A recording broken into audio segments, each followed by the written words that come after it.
आपको ये दो शब्दों के अर्थ बताए थे, है ना, संभूति और असंभूति। तो 14वें श्लोक के लिए भी मैंने आपको असंभूति शब्द बताया था, है ना। लेकिन वहां पे ये श्लोक में असंभूति शब्द नहीं है। तो फिर कौन सा शब्द है? उसका ही समानार्थी शब्द है।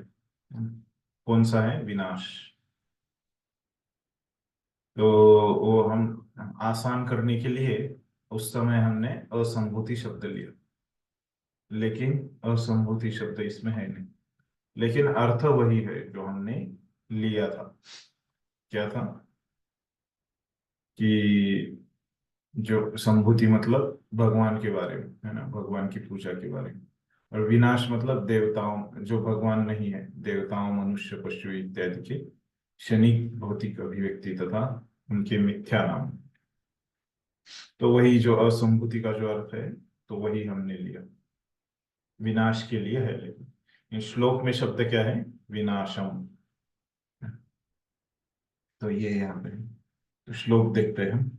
संभुतिम च विनाशम च यस्तद्वेदो भयं सः विनाशेन मृत्युं तीर्त्वा संभुत्या अमृतमश्नुते। क्या बोल रहे हैं? संभुतिम च विनाशम च, संभुति मतलब भगवान के लिए, विनाशम मतलब जो भगवान नहीं है, अन्य चीजों में। यस्तद्वेदो भयं सः, तो ये दोनों वो जानता है, उभय, है ना। वेद मतलब जानता है। फिर विनाशेन मृत्यु तीर्त्वा, तो क्या होता है? भगवान तथा उनके दिव्य नाम, रूप, गुणों तथा लीलाओं के साथ ही अस्थाई देवता, मनुष्य, पशुओं के से युक्त नश्वर भौतिक सृष्टि की भली भांति जान ले। तो दोनों साथ में जानना है। जब मनुष्य उन्हें जान लेता है तो वह मृत्यु एवं अनित्य दृश्य जगत को पार कर लेता है और भगवान के शाश्वत राज्य, आनंद तथा ज्ञान का शाश्वत जीवन भोगता है। मतलब क्या है कि ये विनाश है ना, मृत्यु तीर्थवा। तो ये जो मृत्यु और इसको जो है, ये विनाशकाली जगत है, उसको वो पार कर लेता है। और संभूत्याम अमृतम अश्नुते, जो भगवान का जो राज्य है, शाश्वत है, तो वहां पे वो शाश्वत ज्ञान तथा शाश्वत जीवन भोगता है। इस प्रकार होता है। तो किससे? ये समदर्शी है, जो 11वां श्लोक था, है। वहां पे भी वही था। विद्याम च विद्याम च, है ना, यस्तद्वेदो भयं सः अविद्यया मृत्युं तीर्त्वा विद्यया अमृतम अश्नुते। तो उसी प्रकार का अर्थ है ना, विनाशेन मृत्युं तीर्त्वा, है ना। वहां पे अविद्यया मृत्युं तीर्त्वा, है ना, विद्यया अमृतम अश्नुते। यहाँ पे संभूत्या अमृतम अश्नुते। वहां पे जैसे विद्या और विद्या दोनों चाहिए था, तो वैसे ही यहाँ पे क्या बोला है? संभूति और विनाश, ये दोनों की आवश्यकता है। तो इसको कैसे समझाते हैं, किस प्रकार से प्रभुपाद समझाते हैं, तो वो देखेंगे। तो पहले दो परिच्छेद पढ़िए कोई। ज्ञान की तथाकथित प्रगति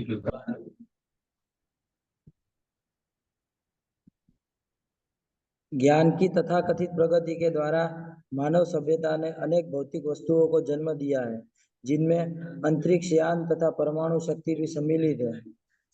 फिर भी वह जन्म, जरा, रोग तथा मृत्यु से मुक्ति दिलाने में विफल रही है। जब भी बुद्धिमान मनुष्य तथाकथित वैज्ञानिक के समक्ष इन कष्टों के प्रश्न को उठाता है, तो वह अत्यंत चतुराई से उत्तर देता है कि भौतिक विज्ञान प्रगति कर रहा है और अंततः मनुष्य को मृत्यु रहित बनाकर और वृद्धावस्था से छुटकारा दिलाकर अमर बनाया जा सकेगा। ऐसा उत्तर भौतिक प्रकृति के विषय में वैज्ञानिकों ने निपट अज्ञान को बताने वाले हैं। भौतिक प्रकृति के अंतर्गत प्रत्येक जीव कठोर भौतिक नियमों के अधीन है और उसे अस्तित्व की 6 अवस्थाओं में से गुजरना होता है। ये है जन्म, वृद्धि, पालन, उपोत्पादन, क्षय तथा अंततोगत मृत्यु। प्रकृति के संपर्क में आने वाला कोई भी व्यक्ति इन 6 नियमों से परे नहीं रह सकता। अतएव चाहे देवता, मनुष्य, पशु या वृक्ष कोई भी हो, वह भौतिक जगत में सदा जीवित नहीं रह सकता। दूसरा भी पढ़ी। जीवन की अवधि, आयु योनियों के अनुसार भिन्न भिन्न होती है। इस भौतिक ब्रह्मांड में जीवों में प्रधान ब्रह्मा जी लाखों वर्ष तक जीवित रहते हैं, जबकि एक सूक्ष्म कीटाणु केवल कुछ ही घंटे जिंदा रहता है। इस जगत में कोई शाश्वत नहीं है। इस जगत में वस्तुएं विशेष स्थितियों में उत्पन्न होती है या पैदा की जाती है। वे कुछ काल तक रहती है और यदि वे बनी रहती है तो बढ़ती है, उत्पत्ति करती है, क्रमशः क्षीण होती है और अंत में लुप्त हो जाती है। इन नियमों के अनुसार विभिन्न ब्रह्मांडों के लाखों ब्रह्मा भी आज आज या कल मृत्यु को प्राप्त होंगे। इसीलिए सारा भौतिक ब्रह्मांड मृत्यु लोक कहलाता है। धन्यवाद। तो क्या विषय बोल रहे प्रभुपाद यहाँ पे? तो ये जो तथाकथित ज्ञान है ना, तो क्या रहता है ये? हमने चर्चा किया था इसको, विद्या और अविद्या के इसमें। तथाकथित ज्ञान मतलब कौन सा ज्ञान? जो भौतिक ज्ञान है, जो हमको स्कूल कॉलेजों में मिलता है, उसको बोलते हैं प्रभुपाद जी। तो ये जो उसकी जो प्रगति होती है, तथाकथित ज्ञान की जो प्रगति होती है, तो उससे क्या होता है, पहले बताया था प्रभुपाद ने, है ना, कि उससे अनेक हमको भौतिक वस्तुएं मिल जाती है। और उसके उदाहरण देते हैं, है ना? जैसे कि अंतरिक्ष यान, ये हमको कैसे मिला? जो विज्ञान ने जो पढ़ाई किया, जो तथाकथित ज्ञान ने जो, उसको प्रभुपाद तथाकथित ज्ञान बोलते हैं। और ये परमाणु है, जिससे उन्होंने बम वगैरह बनाए। तो ये सब जो है, कहाँ पे आता है? ये तथाकथित ज्ञान में। तो प्रभुपाद बोल रहे कि ये इसका विकास होने के बाद ये सब चीजें हमको मिल गई। फिर भी वह जन्म, लेकिन मनुष्य का देखिए, ये मनुष्य को ये मिल गई, लेकिन मनुष्य में क्या है? जन्म, मृत्यु, जरा व्याधि, है, ये चलते ही रहा है। इसको रोकने में वो तथाकथित ज्ञान कुछ काम का नहीं है। तो इसीलिए प्रभुपाद क्या बोलते थे, वहां पे एक आत्मा का विभाग होना चाहिए, है ना? कहाँ पे? ये आधुनिक विद्यालयों में। तो प्रभुपाद कभी भी ये विद्यालयों में, जैसे उनका एक प्रसिद्ध व्याख्यान है जो एमआईटी में उन्होंने दिया था, तो उसमें वो बोलते हैं कि यहाँ पे तो सब विभाग है आपके विद्यालय में, ये विद्यापीठ में, है ना? तो लेकिन ये आत्मा के ऊपर अभ्यास करने वाला विभाग नहीं है आपके पास, है ना? तो ये प्रभुपाद हमेशा इस तरह से बताते हैं। तो प्रभुपाद बताते हैं यहाँ पे कि जब भी बुद्धिमान मनुष्य तथाकथित वैज्ञानिक के समक्ष इन कष्टों को, और ये जो वैज्ञानिक है ना, कौन से? ये तथाकथित विज्ञान का जो विकास कर रहे हैं, तो ऐसे वैज्ञानिकों को अगर पूछे तो इस पे तो आपने निकाला नहीं कुछ दवाई, जन्म मृत्यु जरा व्याधि पे, तो वो क्या देते हैं कि हम कर रहे हैं, है ना? उसमें हमारा प्रयास चालू है, लेकिन अभी तक हमको उसका उत्तर मिला नहीं, है ना? मनुष्य को मृत्यु रहित बनाकर और वृद्धता से छुटकारा दिलाकर अमर बनाया जा सके। और वो बोलते हैं कि इस तरह से हम ये जन्म मृत्यु जरा व्याधि का जो चक्र है, ये हम इसको तोड़ने के लिए हम जरूर यशस्वी होंगे। लेकिन क्या हो रहा है कि ये प्रगति हो गई, भौतिक प्रगति, लेकिन उसके जो ये प्रकृति के नियम है, तो वो उस पे कुछ उनके पास पर्यायी समाधान नहीं है। तो ये तो हम हमारा आता ही है ना, ये हम में बदल हो ही रहा है। इस भौतिक जगत में क्या होता है, जो बदल रहता है वो हमेशा होते रहता है। ऐसा कोई क्षण नहीं है ना कि जहाँ पे इस भौतिक प्रकृति में बदल नहीं होता। किस प्रकार के बदल होते हैं इस भौतिक प्रकृति में, है ना? कल भी हमने इसकी चर्चा की थी। फिर प्रकृति के संपर्क में आने वाला कोई भी व्यक्ति इन 6 नियमों से परे नहीं रह सकता। तो ये जो 6 बदल है, तो ये कोई भी इसको टाल नहीं सकता, है ना? कोई भी इसको छोड़ के आगे नहीं जा सकते। तो कोई भी, है ना, चींटी से लेके देवता तक, देवता, मनुष्य, पशु, है ना, वृक्ष, कोई भी जीवित नहीं रह सकता। तो पहले भी ये विषय आया था, तब प्रभुपाद ने ईशोपनिषद में ही हमने चर्चा किया था। तो प्रभुपाद ने किसका उदाहरण दिया था? मृत्यु का विषय आया था तो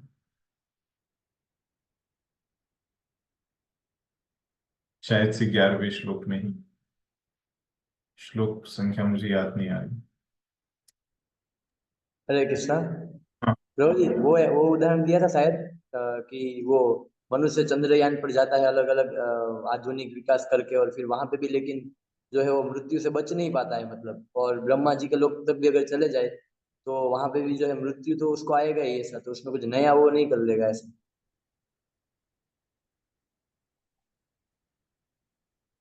देखो, मुझे तो नहीं याद आ रहा है वो चंद्रयान का, लेकिन ये हिरण्यकशिपु का बताया था।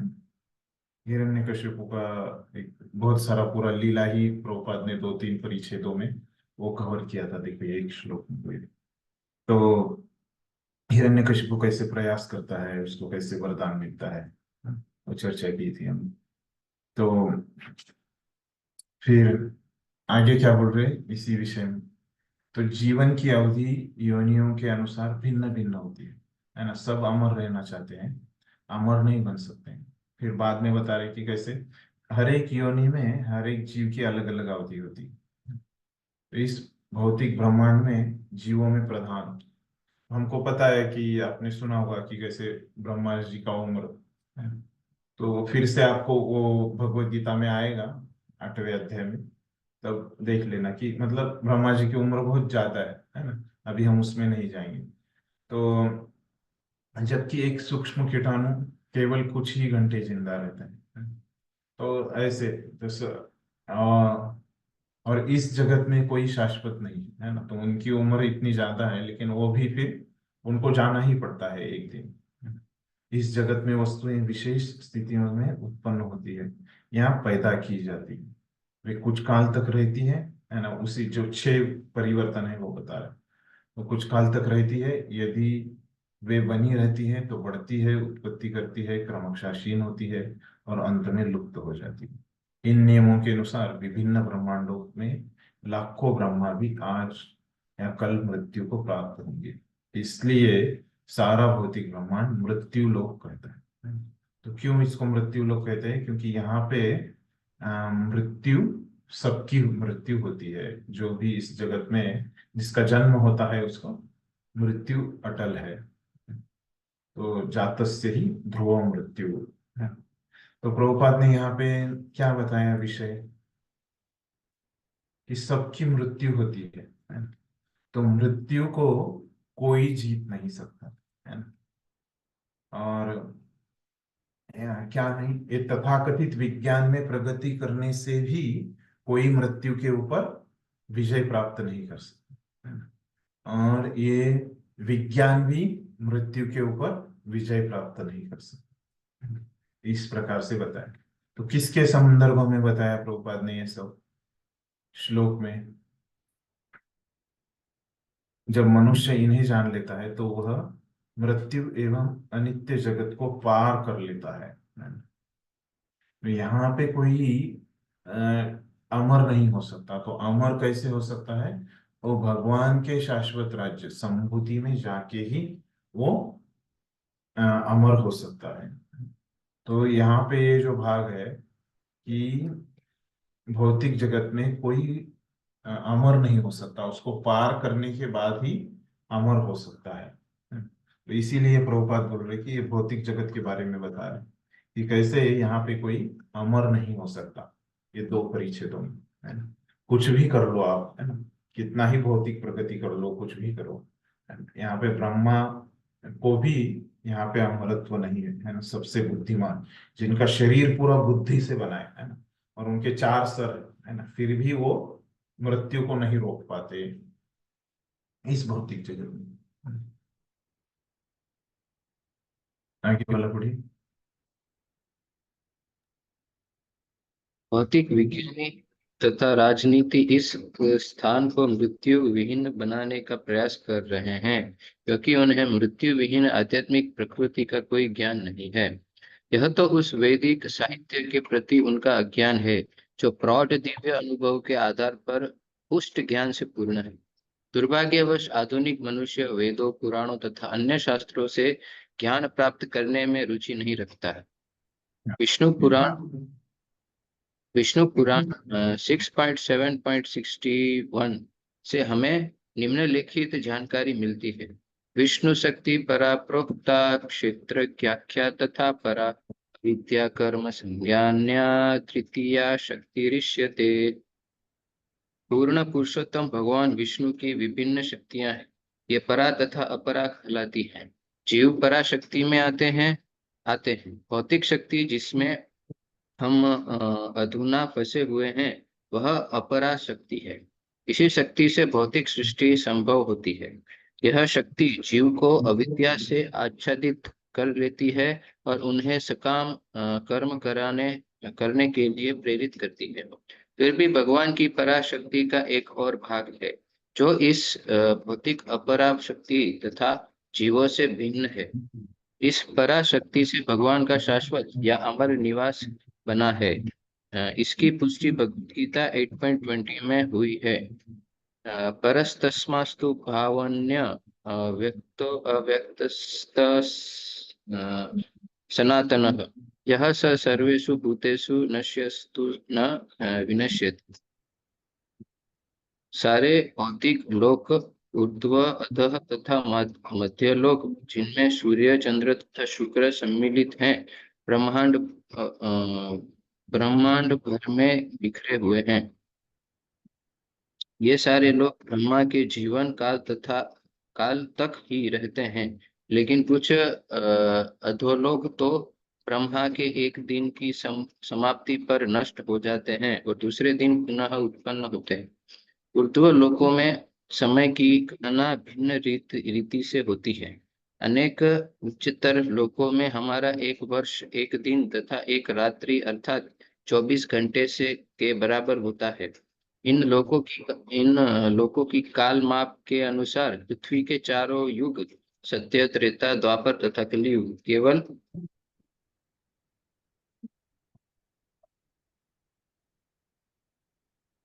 केवल 12,000 वर्ष तक रहते हैं। यदि इस काल को 1,000 से गुणा किया जाए तो यह ब्रह्मा के एक दिन के तुल्य होगा और ब्रह्मा की एक रात भी इतनी ही होती है। ऐसे दिन रात मिलकर मास तथा वर्ष की सृष्टि करते हैं और ब्रह्मा ऐसे 100 वर्षों तक जीवित रहता है। ब्रह्मा के जीवन का अंत होने पर संपूर्ण भौतिक सृष्टि विनष्ट हो जाती है। केवल एक मिनट। वे जीव जो सूर्य तथा चंद्रमा जैसे उच्च लोकों में वास करते हैं तथा वे जो मृत्यु लोक में जिसमें यह पृथ्वी तथा नीचे के अनेक लोक सम्मिलित हैं वास करते हैं, सभी ब्रह्मा की रात्रि के समय प्रलय के सागर में डूब जाते हैं। इस काल में कोई भी जीव या योनि जीवित नहीं रहती, यद्यपि आध्यात्मिक दृष्टि से ये बने रहते हैं। यह अप्रकट अवस्था अव्यक्त कहलाती है। पुनः जब ब्रह्मा की आयु के अंत में सारा ब्रह्मांड नष्ट होता है तो एक अन्य अव्यक्त अवस्था आती है। किंतु इन दो अव्यवस्थाओं से परे एक और अव्यक्त अवस्था है आध्यात्मिक आकाश या प्रकृति। इस आकाश में अनेक आध्यात्मिक लोक हैं और वे शाश्वत हैं, जबकि इस भौतिक ब्रह्मांड के सारे लोक ब्रह्मा के जीवन की समाप्ति पर नष्ट हो जाते हैं। सारे ब्रह्माओं के अधिकार में अनेक भौतिक ब्रह्मांड हैं। प्रत्येक ब्रह्मा के क्षेत्राधिकार में एक और विभिन्न ब्रह्मांडों के अधीन जितना दृश्य जगत है वह परमेश्वर की मात्र एक चौथाई शक्ति का प्रदर्शन है, एक पाद विभूति। यह अपरा शक्ति है। आध्यात्मिक प्रकृति ब्रह्मा के अधिकार क्षेत्र के बाहर है, जो त्रिपाद विभूति भगवान की शक्ति का 3/4 भाग कहलाती है। यह परा प्रकृति है। धन्यवाद ब्रो। थोड़ा सा हमने बड़ा ज्यादा पढ़ाई किया यहाँ पे, क्योंकि एक ही विषय है तो पढ़ लिया। तो अभी हमने देखा कि पहले दो परिच्छेदों में क्या है कि जो भौतिक जगत कैसे, यहाँ पे हम मृत्यु को टाल नहीं सकते, है ना, क्योंकि विनाशी न मृत्यु तीर्थवा, तो इसको लांग के ही हम अमर हो सकते हैं, है ना। तो ये हमने चर्चा की। अभी ये सब इसमें एक ही विषय है ना। क्या विषय है हम देखते हैं। तो पहले इसमें क्या बोलते हैं प्रभुपाद कि भौतिक विज्ञानी तथा राजनीति इस स्थान को मृत्यु विहीन बनाने का प्रयास कर रहे हैं, है ना, पिछला वाला ही, क्योंकि उन्हें मृत्यु विहीन आध्यात्मिक प्रकृति का कोई ज्ञान नहीं है। वह तो इस वैदिक साहित्य के प्रति उनका अज्ञान है, जो प्रौढ़ दिव्य अनुभव के आधार पर पुष्ट ज्ञान से पूर्ण है। दुर्भाग्यवश आधुनिक मनुष्य वेदों, पुराणों तथा अन्य शास्त्रों से ज्ञान प्राप्त करने में रुचि नहीं रखता है। तो इस प्रकार के वो प्रयास क्यों कर रहे हैं, है ना, तो यही यहाँ पे उसका कारण बताया प्रभुपाद ने। तो पहले तो यहाँ पे सबकी मृत्यु होने वाली है, तो भक्त लोग इसके पीछे नहीं पड़ते, है ना, यहाँ पे अमर होने के पीछे नहीं पड़ते। फिर ये लोग क्यों पढ़ते हैं, है ना, ये भौतिक विज्ञानी, है ना, और राजनीतिज्ञ इस स्थान पे अमर होने का, क्योंकि उनको पता नहीं है ना कि ये मर्त्य लोक है। उनको लगता है कि यहाँ पे भी व्यक्ति अमर ही हो सकता है। हमारी इच्छा है, हमको अमर बनना है, तो हम यहाँ पे अमर हो सकते हैं, है ना, विविध संशोधन करके हम यहाँ पे अमर हो सकते हैं, है ना? लेकिन उनको ये नहीं पता, क्योंकि वो शास्त्र पढ़ते ही नहीं, शास्त्र पे उनका विश्वास नहीं है ना। तो वेद पुराणों में जो लिखा है कि यहाँ पे सबको जातक से ही ध्रुव मृत्यु, है ना, सबको मृत्यु आने वाली है ना, इसके कारण ये लोग इस प्रकार का प्रयास करते रहते हैं, है ना? तो ये यहाँ पे बताया प्रभुपाद ने छोटे परिच्छेद में। तो फिर आगे क्या बताते हैं देखिए।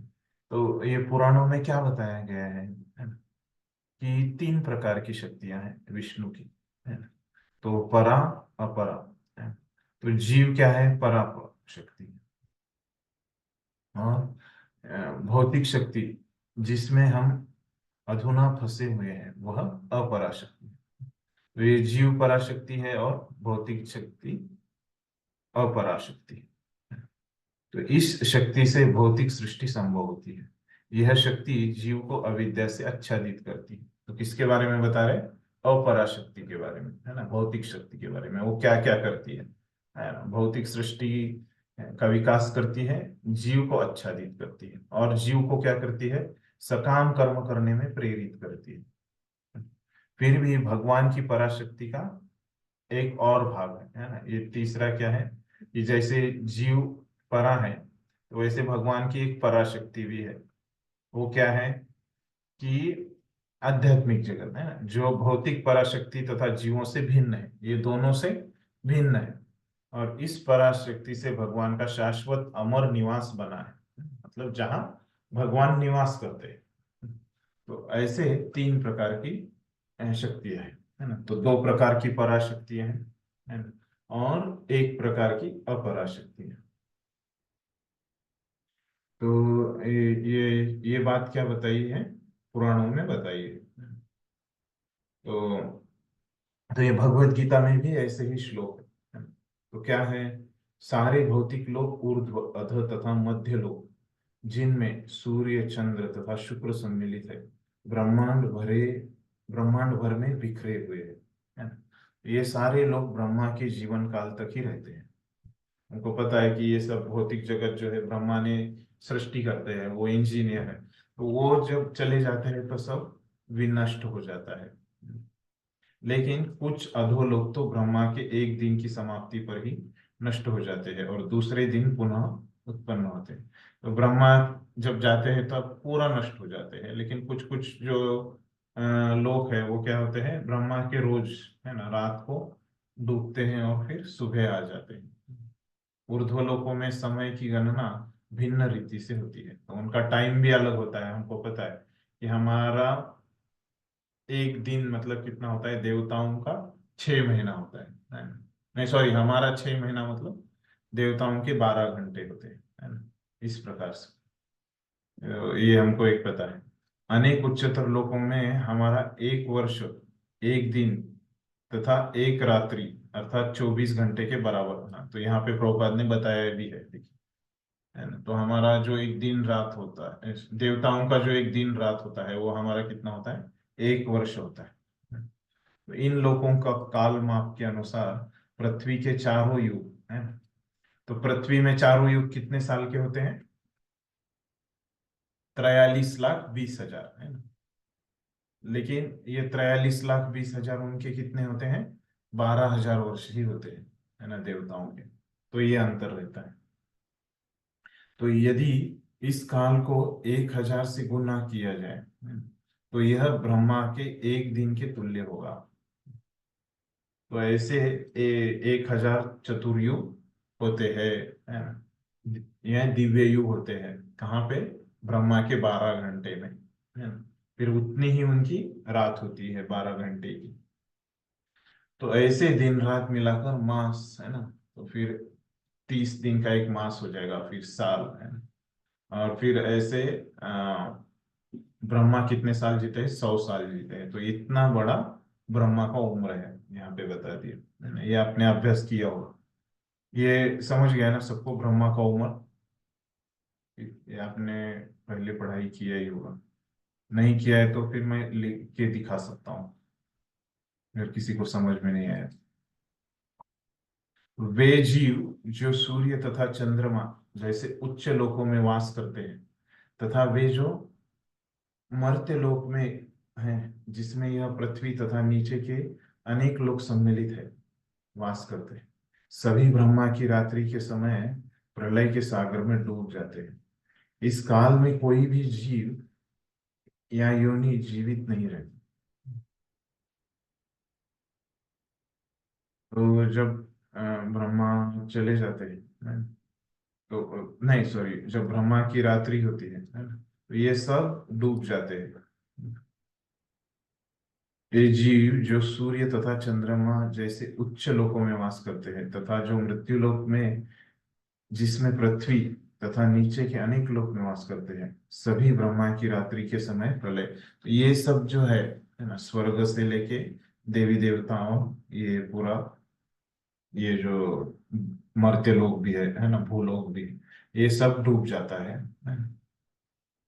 इस काल में कोई भी जीव या योनि जीवित नहीं रहती, यद्यपि आध्यात्मिक दृष्टि से ये बने रहते हैं। तो आध्यात्मिक दृष्टि से बने रहते हैं मतलब क्या है कि उनका आत्मा रहता है।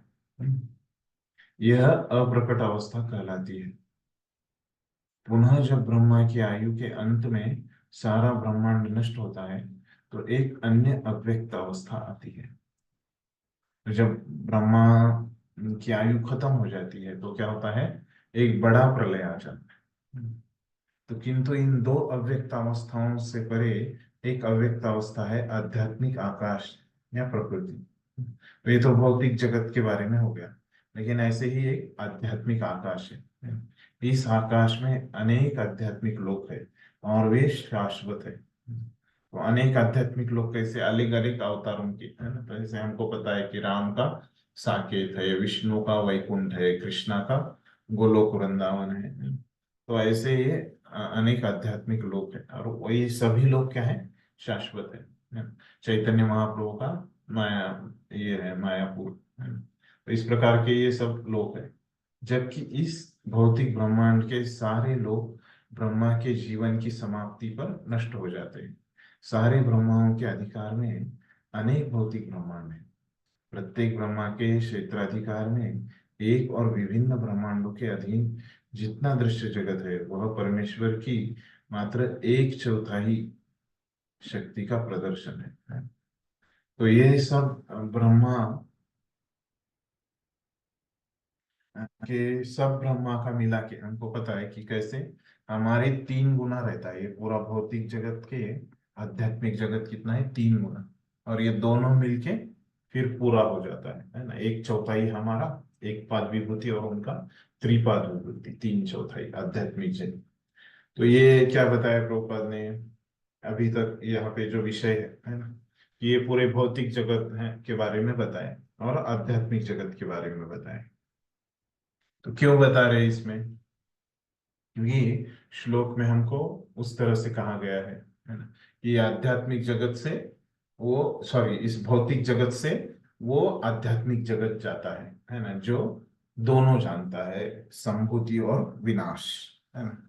ये दोनों का ज्ञान जिसको है वो आध्यात्मिक जगत से, ये सॉरी, वो ये भौतिक जगत से आध्यात्मिक जगत में जाता है ना? तो ये बात जो श्लोक में बोली है, तो उसके लिए यहाँ पे प्रभुपाद ने बताया कि भौतिक जगत के बारे में और आध्यात्मिक जगत के बारे में, दोनों के बारे में। ठीक है, आगे का देखते हैं कि क्या होता है। पढ़िए। आध्यात्मिक प्रकृति में निवास करने वाले अधिष्ठाता परम पुरुष भगवान श्री कृष्ण है। जैसा कि भगवत गीता में 8.22 में पुष्टि की गई है, केवल अनन्य भक्ति द्वारा ही भगवान तक पहुंचा जा सकता है, ज्ञान, योग या कर्म की विधियों द्वारा नहीं।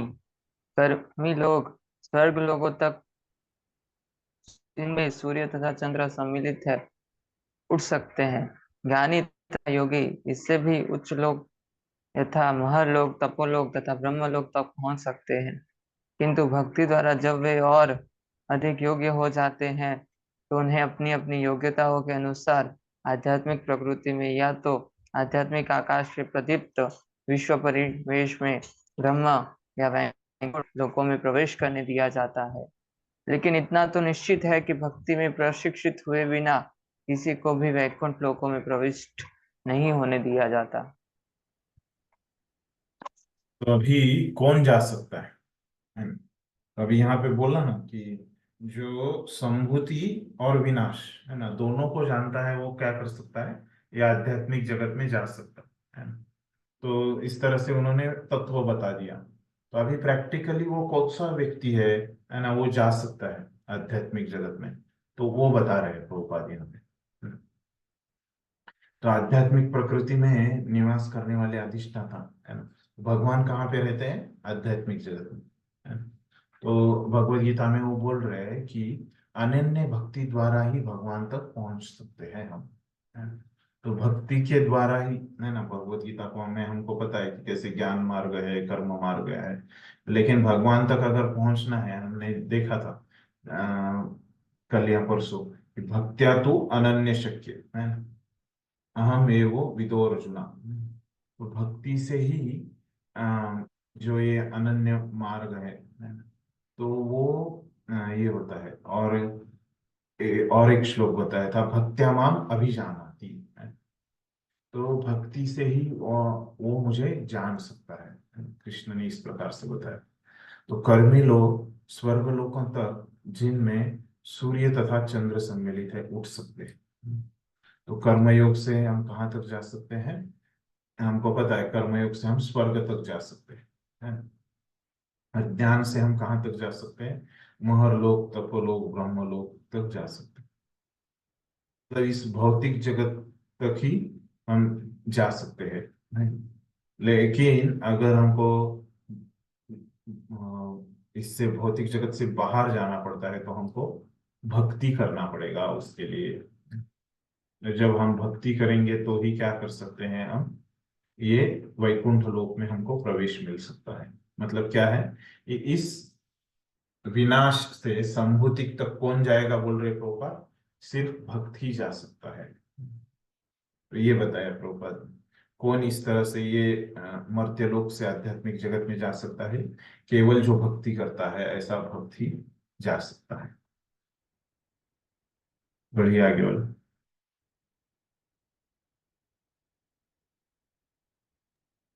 भौतिक लोकों में ब्रह्मा से लेकर चींटी तक सारे प्राणी भौतिक प्रकृति पर प्रभुत्व जमाने का प्रयास करते हैं, और यही भवरोग है। जब तक यह भवरोग रहता है, तब तक प्रत्येक जीव को शरीर परिवर्तन की प्रक्रिया में से गुजरना पड़ता है। चाहे वह मनुष्य का रूप प्राप्त करे या देवता या अथवा पशु का, उसे दो प्रलयों, ब्रह्मा की रात्रि की प्रलय तथा ब्रह्मा के जीवन के अंत की प्रलय के बीच की अव्यक्त अवस्था सहन करनी पड़ती है। यदि हम जन्म तथा मृत्यु के बारंबार के चक्रों को समाप्त करना चाहते हैं, तथा साथ ही साथ बुढ़ापे तथा रोग को भी दूर करना चाहते हैं, तो हमें आध्यात्मिक लोकों में प्रविष्ट करने का प्रयास करना चाहिए। यहाँ हम भगवान कृष्ण या उनके स्वांश विस्तारों अर्थात नारायण रूपों की संगति में नित्य रह सकते हैं। भगवान कृष्ण या उनके पूर्ण अंश इन असंख्य लोकों में से प्रत्येक में प्रभुत्व बनाए हुए हैं, जो एक तथ्य है जिसकी पुष्टि श्रुति मंत्रों में होती है। एको वशी सर्वगः कृष्ण ईध एकोपि सन बहुधा यो भाति। गोपाल तापनी उपनिषद 1:13-21। तो ये सब इनके ऊपर प्रभुत्व किसका है? कृष्ण का है। तो ये जो आध्यात्मिक जगत है ना, तो उसके ऊपर प्रभुत्व भगवान का है ना। तो ये बात बता रहे प्रभुपाद यहाँ पे, देखते हैं हम क्या है। तो भौतिक लोकों में ब्रह्मा से लेकर, तो ये भौतिक जगत में बोल रहे कि ब्रह्मा से लेकर चींटी तक सारे प्राणी भौतिक प्रकृति पर प्रभुत्व जमाने का प्रयास करते हैं। तो ये सब लोग क्या कर रहे हैं हम देखते हैं। ये हमारे सब जहाँ पे हम पहले जॉब करते थे और अभी भी जो अपने आजू बाजू में जो भौतिकवादी लोग हैं, ये सब क्या करते हैं, कंट्रोल करना चाहते हैं। वो सब चीजों पे कंट्रोल करना चाहते हैं अपना। तो ये क्या है, ये बड़ी समस्या है, इसी को भाव रोग कहते हैं। जो जीवात्मा भगवान को केंद्र बिंदु में बिना रख के है ना, चीजों को क्या करना चाहता है, वो अपना प्रभुत्व जमाना चाहता है, उसी को भवरोग बोलते हैं। जब तक यह भवरोग रहता है तब तक प्रत्येक जीव को शरीर परिवर्तन की प्रक्रिया में से गुजरना पड़ता है ना। तो क्यों यहाँ पे जीवात्मा जो है वो आध्यात्मिक, जो भक्त नहीं है वो आध्यात्मिक जगत में नहीं जाता है ना, क्योंकि उसको वो भक्त जो है वो क्या करता है कि प्रभुत्व जमाने का प्रयास नहीं करता, वो भगवान की सेवा में लगा देता है। लेकिन जो भक्त नहीं है मैंने पिछले परिच्छेद में बोला कि भक्त तो चला जाता है आध्यात्मिक जगत में, लेकिन जो भक्त नहीं है ऐसे व्यक्ति क्या करते हैं कि वो उस पे प्रभुत्व, भौतिक चीजों पे अपना प्रभुत्व बनाने का प्रयास करते रहते हैं। और उसी के कारण क्या होता है, उनका वो जन्म मृत्यु का जो चक्कर है ना, शरीर परिवर्तन की जो प्रक्रिया है वो रुकती नहीं है ना। चाहे वो मनुष्य का रूप प्राप्त करे तथा देवता, तो कोई भी वो रूप उसके पास हो है ना इस भौतिक जगत में, उसे दो प्रलय, ब्रह्मा की रात्रि की प्रलय तथा ब्रह्मा के जीवन के अंत की प्रलय के बीच की अवस्था सहन करनी पड़ती है। तो उसको बीच की अवस्था मतलब जब ब्रह्मा का दिन चल रहा है, दो प्रलयों के बीच में, तो ब्रह्मा की सृष्टि में उसको कोई ना कोई तो शरीर उसको मिलेगा है ना, तो ये उसको सहन करना पड़ता है। यदि हम जन्म तथा मृत्यु के बारे में के चक्र को समाप्त करना चाहते हैं तथा साथ ही साथ बुढ़ापे तथा रोग को दूर करना चाहते हैं, तो हमें आध्यात्मिक लोकों में प्रविष्ट करने का प्रयास करना चाहिए है ना। तो ये सब जन्म मृत्यु का चक्कर से अगर हमको बाहर निकलना है तो हमको आध्यात्मिक जगत में ही जाना पड़ेगा, यहाँ पे संभव नहीं है इस भौतिक जगत में है। तो फिर वहां पे क्या होता है आध्यात्मिक जगत में, तो भगवान रहते हैं और उनके स्वांश रहते हैं। तो हम क्या है, उनके विभिन्न अंश है ना, जीव उनका विभिन्न अंश। रूपों की संगति में नित्य रह सकते हैं। भगवान कृष्ण या उनके पूर्ण अंश इन असंख्य लोकों में से प्रत्येक में प्रभुत्व बनाए हैं, जो एक तथ्य है जिसकी पुष्टि श्रुति मंत्र में की है। एको वशी सर्वज्ञ कृष्ण यज्ञ एकोपि सन्वहुता यो भव यो भाति।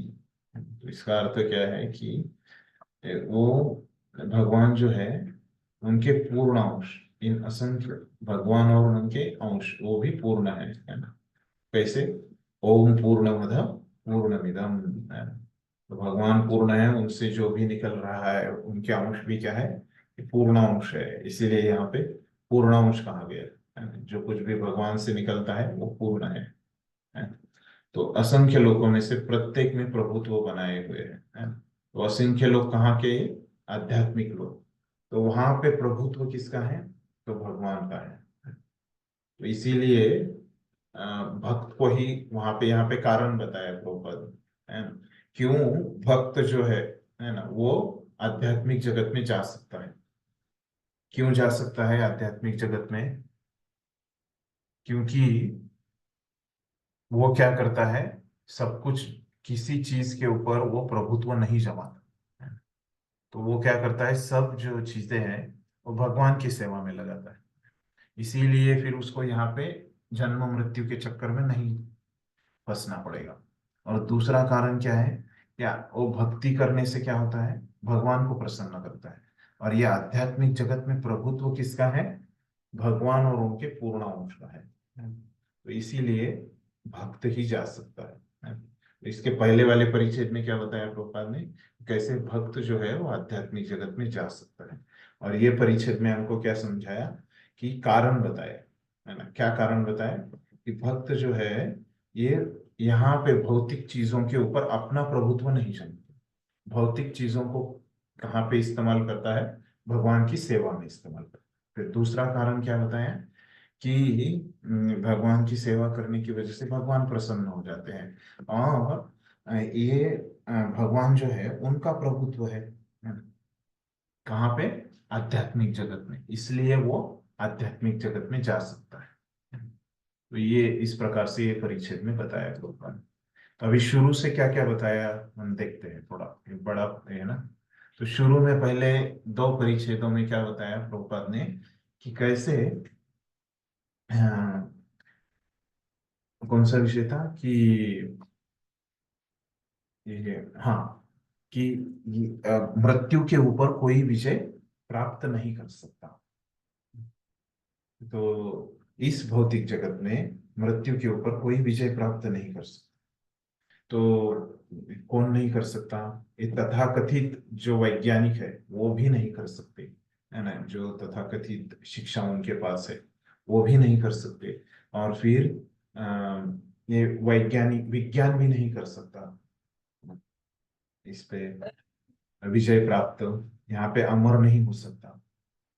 फिर उसके बाद बताया, फिर ये दो परिच्छेदों में बताया, बाद में तीन चार जो परिच्छेद थे उसमें बताया कि कैसे, फिर ये भौतिक और आध्यात्मिक जगत के बारे में बताया कि कैसे वहां पे क्या क्या उनके गुण धर्म है वो बताया। फिर ये भौतिक जगत से आध्यात्मिक जगत में कौन जा सकता है बताया? भक्त जा सकता है। और अभी के परिच्छेद में बताया कि क्यों भक्त ही जा सकता है कि आध्यात्मिक जगत में।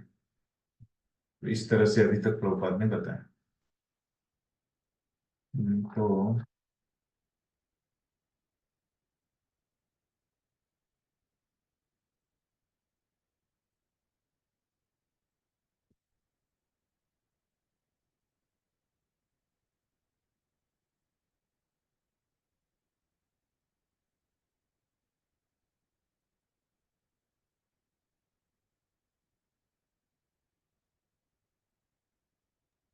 हरे कृष्ण। कृष्ण के ऊपर हाँ बोलिए। कृष्ण के ऊपर कोई प्रभुत्व नहीं जमा सकता। यह तो बद्ध जीव है जो भौतिक प्रकृति पर प्रभुत्व जमाना चाहता है और उल्टे प्रकृति के नियमों को तथा बारंबार जन्म मृत्यु के कष्टों को भोगता है।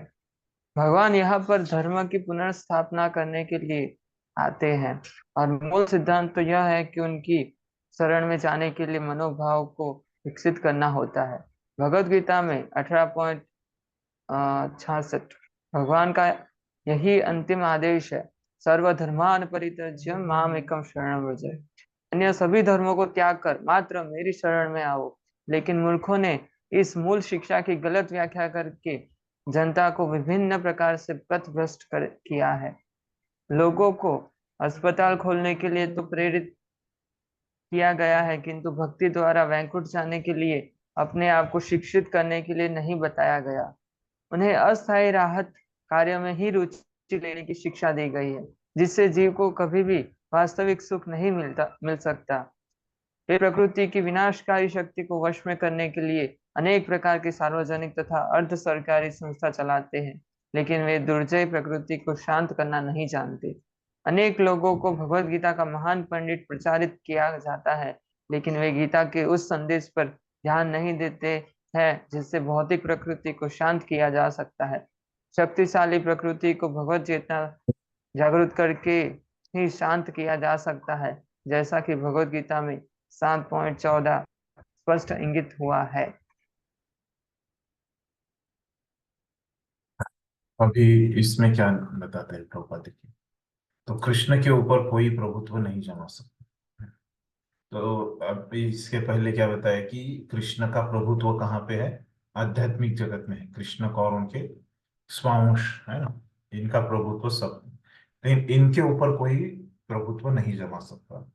यह तो बद्ध जीव है जो भौतिक प्रकृति पर प्रभुत्व जमाना चाहता है ना। तो बद्ध जीव को ऐसे लगता है कि वो भौतिक प्रकृति पे प्रभुत्व जमा सकता है ना। तो थोड़े समय के लिए प्रभुत्व करने के बाद उसको लग सकता है, लेकिन क्या होता है कि प्रकृति के नियम ही उसको उसके ऊपर प्रभुत्व करते हैं, है ना। कैसे करते हैं कि उसको मृत्यु आती है ना, वो बीमार होता है। तो इस तरह से तो भगवान यहाँ पर धर्म की पुनर्स्थापना करने के लिए आते हैं, और मूल सिद्धांत तो यह है कि उनकी शरण में जाने के लिए मनोभाव को विकसित करना होता है। तो क्या मनोभाव है? उनकी सर्वधर्मान परित्यज्य, है ना, माम एकम शरणं में। तो अन्य सभी धर्मों को त्याग कर मात्र मेरी शरण में आओ। लेकिन मूर्खों ने इस मूल शिक्षा की गलत व्याख्या करके जनता को विभिन्न प्रकार से पथभ्रष्ट किया। लोगों को अस्पताल खोलने के लिए तो प्रेरित किया गया, किंतु भक्ति द्वारा वैकुंठ जाने के लिए अपने आप को शिक्षित करने के लिए नहीं बना ना। लेकिन कुछ लोग क्या करते हैं, थोड़ा ऐसे उल्टा मार्गदर्शन देते हैं कि कृष्ण के शरण में नहीं जाते, है ना। तो समाज सेवा करते हैं, है ना? हमने देखा अस्पताल खोल के ऐसे, तो समाज सेवा के कार्य में रहते हैं, लेकिन ये भक्ति के बारे में कोई नहीं बताता, है ना। तो प्रभुपाद ने ही क्या किया है, ऐसे भक्ति के बारे में बताने के लिए एक संस्था खोला है ना? एक अस्पताल खोला है। तो उससे पहले भी उनके जो अपनी परंपरा के लोगों ने ही ऐसे अस्पताल खोले हैं। प्रभुपाद से पहले भी भक्ति सिद्धांत सरस्वती ठाकुर ने खोला था इस प्रकार का अस्पताल। हाँ। फिर उससे पहले वाले आचार्य जितना हो सके उतना देते थे, है ना, बिना संस्था के। तो यहाँ पे बता रहे हैं कि कैसे जीव को कभी भी भौतिक सुख नहीं मिल सकता। वे प्रकृति के विनाशकारी शक्ति को वश में करने के लिए अनेक प्रकार की सार्वजनिक तथा अर्ध सरकारी संस्था चलाते हैं, लेकिन दुर्जय प्रकृति को शांत करना नहीं जानते। अनेक लोगों को भगवत गीता का महान पंडित प्रचारित किया जाता, लेकिन वो गीता के उस संदेश पर ध्यान नहीं देते जिससे भौतिक प्रकृति को शांत किया जा सकता है। शक्तिशाली प्रकृति को भगवत चेतना जागृत करके ही शांत किया जा सकता है। तो इसका ये श्लोक कौन सा है? दैवी एषा गुणमयी मम माया दुरत्या मामेव प्रपद्यन्ते मायामेतां तरन्ति ते। तो क्या बोल रहे कृष्णा? तो इसका थोड़ा अलग शब्दों में प्रभुपाद ने हमको बताया। जैसे अगर हम भगवान को शरण जाते हैं तो क्या है कि ये भौतिक प्रकृति को लांघ सकते हैं, है ना, जो कि दुरत्यया है, शक्तिशाली प्रकृति है भौतिक प्रकृति। तो उसी को थोड़ा प्रभुपाद ने बोला कि कैसे शक्तिशाली प्रकृति को भगवत चेतना जागरूक करके ये आप शांत कर सकते हो, मतलब उसको लांघ सकते हो। तो यहाँ पे क्या बताया प्रभुपाद ने? उपाय बताया किस प्रकार से जो भक्त है ना, वो क्या करता है, वो समझ जाता है ना, कि कैसे ये विनाश से संभूति की तरफ जाना है।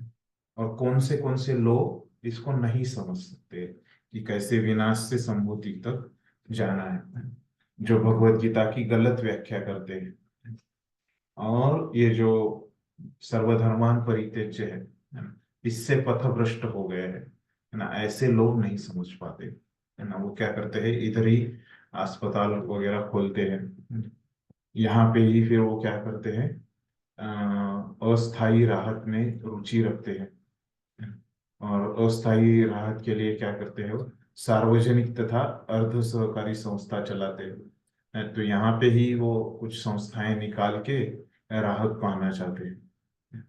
ये इससे क्या हो जाएगा, जो शक्तिशाली प्रकृति है, भौतिक प्रकृति विनाश, उसको वो लोग नहीं लांग पाएंगे। तो यहाँ पे कौन कौन सही है, सही तरीका क्या है ना? तो भगवान को शरण जाना यही सही तरीका है। किसके लिए?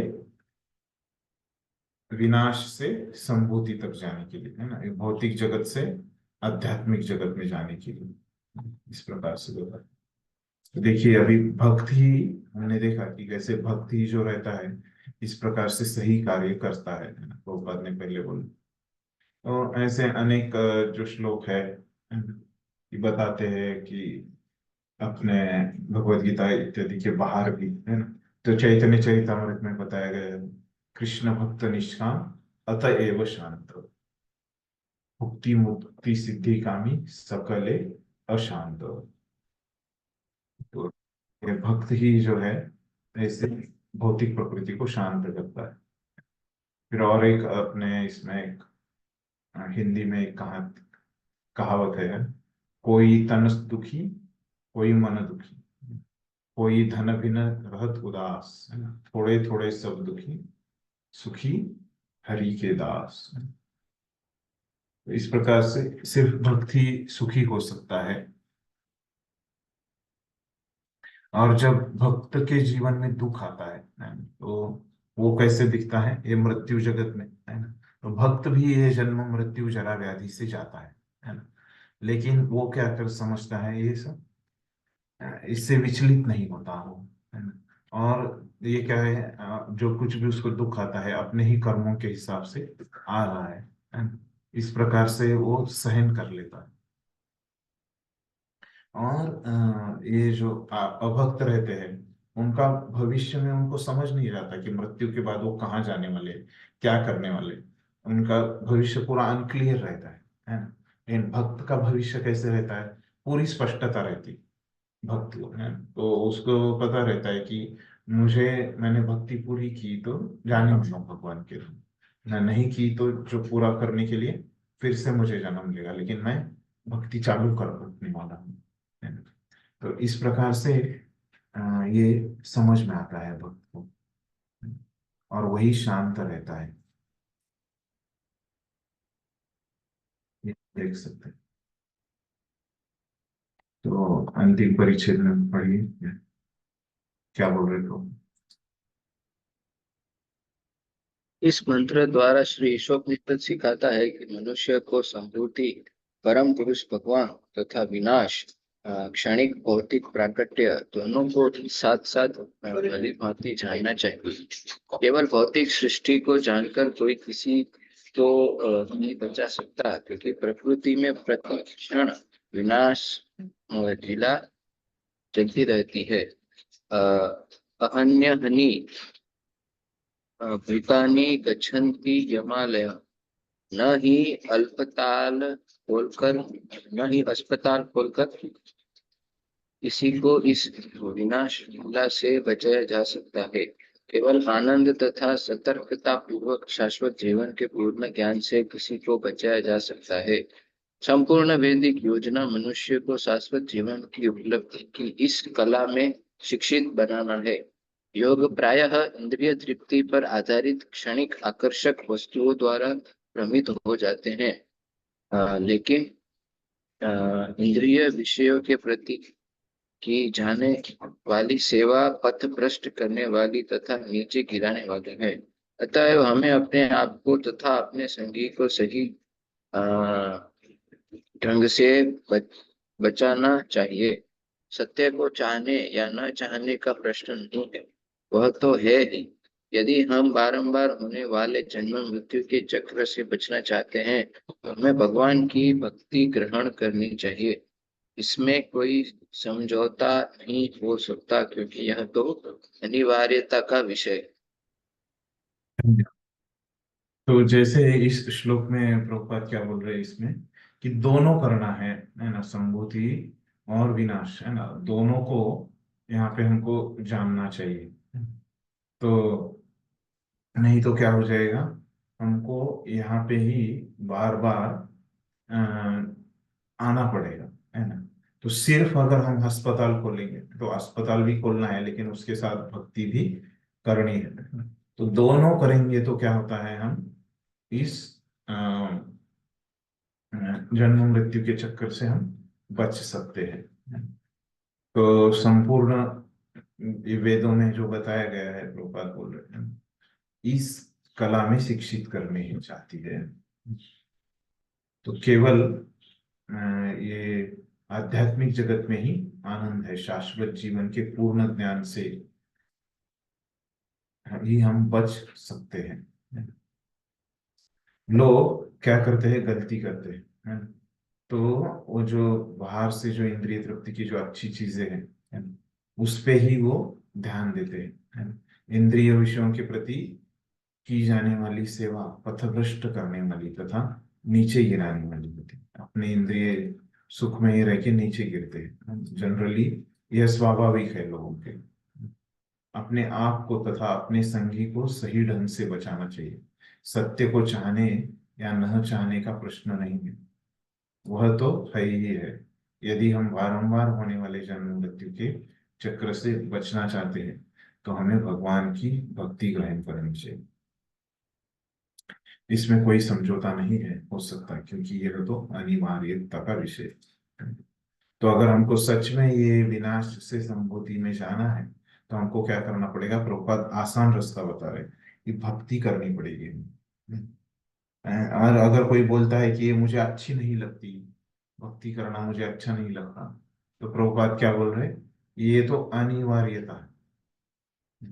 आपके चाहने और न चाहने से क्या होगा, वो सत्य तो सत्य है ना। इस प्रकार से हमको समझाते हैं। तो अभी ये तात्पर्य में प्रभुपाद ने हमको क्या क्या समझाया है। तो जैसे अभी श्लोक में हमको यहाँ पे बताया गया है कि हमको अगर विनाश से संभूति की तरफ जाना है, तभी हम आनंदी हो सकते हैं। तो उसके लिए पहले प्रभुपाद क्या समझाते हैं कि कैसे ये भौतिक जगत जो है, इसमें आप ये विनाश का है ना, और यहाँ पे आप अमरत्व प्राप्त नहीं कर सकते। तो आप अमरत्व प्राप्त कब कर सकते हैं, जब आप संभूति में जाएंगे, मतलब आध्यात्मिक जगत में जाएंगे, तभी आपको अमरत्व प्राप्त होगा, असली सुख प्राप्त होगा। तो उसके लिए फिर क्या करना पड़ेगा, नहीं उसके बाद बताते हैं कि कौन जा सकता है ना? ये ऐसे कौन कर सकता है, उसके पहले ये बताते हैं कि आध्यात्मिक और भौतिक जगत के बारे में बताते हैं। ये आध्यात्मिक जगत के वैशिष्ट्य क्या है और भौतिक जगत के वैशिष्ट्य क्या है ना, ये बताते हैं। पहले बताते हैं कि कैसे आपको ये विनाश से संभूति की तरफ जाना पड़ेगा। यहाँ विनाश में ही आप क्या होते हैं, आपको आनंद प्राप्त नहीं हो सकता है, आप यहाँ पे अमर नहीं हो सकते। फिर बाद में क्या बताया, संभूति और विनाश है। तो ये भौतिक जगत और आध्यात्मिक जगत, ये दोनों के वैशिष्ट्य गुणधर्म बताए। तो पूरा बताया कि कैसे वो जो भौतिक जगत रहता है 1/4 रहता है ना, और वहां पे सबसे बड़ा व्यक्ति कौन है, ब्रह्मा है ना? तो उसको भी मरना पड़ता है ना? और आध्यात्मिक जगत कैसे 3/4 रहता है, और वहां पे सब लोग सुखी रहते हैं, है ना, आध्यात्मिक जगत में। इस प्रकार से बताया। फिर ऐसे कौन है जो ये भौतिक जगत से आध्यात्मिक जगत में जा सकता है ना, तो भक्त जा सकता है। फिर क्यों जा सकता है, उसके अगले परिच्छेद में बताया क्यों जा सकता है। ये वो भगवान की शरण लेता है और भौतिक प्रकृति को के ऊपर वो प्रभुत्व जमाना नहीं चाहता, है ना, इसलिए वो जा सकता है। इस बात से बताते हैं। फिर वो कैसे जाता है, कि भगवान की शरण लेके ही वो जाता है, भक्ति करके। तो फिर अंत में क्या बताया, इसी तरह से क्या है कि ये भक्ति क्या है, अनिवार्यता का विषय है ना। तो सबको ये भक्ति करनी ही पड़ेगी। अगर उनको जाना है नहीं, इसमें संभूति में जाना है, तो आध्यात्मिक जगत में जाना है। तो उसी का अर्थ क्या है कि दोनों चीजों को जानना। भक्ति करना मतलब क्या है, ये दोनों चीजों को जानना है। तो कैसे भक्ति करना मतलब दोनों चीजों को जानना कैसे है? ये भक्ति मतलब क्या करते हैं हम, ये प्रभुपाद ने बताया नहीं उतना डिटेल में, है ना, लेकिन भक्ति करने से बस प्रभुपाद ने बताया कि हम ये दोनों चीजों को जान सकते हैं, है ना, आध्यात्मिक और भौतिक, है ना। तो उन भगवान की जो दिव्य नाम रूप गुण लीलाएं हैं, है ना, और जो देवता मनुष्य तथा भौतिक सृष्टि को हम जान सकते हैं। कैसे? क्योंकि भक्ति में हम क्या करते हैं, सब भौतिक चीजों को क्या किस में लगाते हैं, भगवान की सेवा में लगाते हैं, है ना। तो हमको वो भौतिक चीजों के बारे में स्वाभाविकता जानना ही पड़ेगा, तभी हम उनको सेवा में लगा सकते हैं, है ना। तो इसीलिए प्रभुपाद ऐसे डायरेक्टली बता देते हैं, है ना, कि कैसे यहाँ पे जो श्लोक में बोला है कि दोनों चीजों को जानना पड़ेगा, है ना। तो प्रभुपाद वो दोनों को कंबाइन करके क्या बताते हैं, कि आप भक्ति से जा सकते हैं, है ना? मतलब भक्ति मतलब आपको ये दोनों को उसमें आ ही जाता है ये, है ना। तो इसीलिए प्रभुपाद इस तरह से बताते हैं कि भक्ति से आपको जाना, जा सिर्फ भक्ति से ही आप जा सकते हैं। हमारे लिए आसान करने के लिए प्रभुपाद इस तरह से बताते हैं। ठीक। तो ये अभी हमारा श्लोक यहाँ पे पूरा हो जाता है। और हम हमारा ये जो विभाग है ना, किसकी पूजा करना है, पूजा के बारे में, है ना, जो हमारे आचरण के बारे में जो मार्गदर्शन चाहिए था, पूजा हम क्या करना, शास्त्र पढ़ के हमारे जीवन में हम आचरण करते हैं इसका। तो ये उसके लिए जो मार्गदर्शन था, ये 3 श्लोकों में हमको दिया उन्होंने, कि किस प्रकार का आचरण हमको करना है। अभी इसके बाद वाला जो विभाग है ना, वो कौन सा है?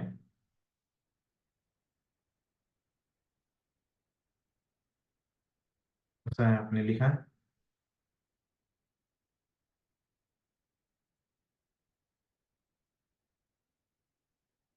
मैंने जब बताया था आपको, ओवरव्यू बताया था उसमें, प्रार्थना। भगवान हाँ, प्रार्थनाएं है ना। तो किसके लिए है ये प्रार्थनाएं?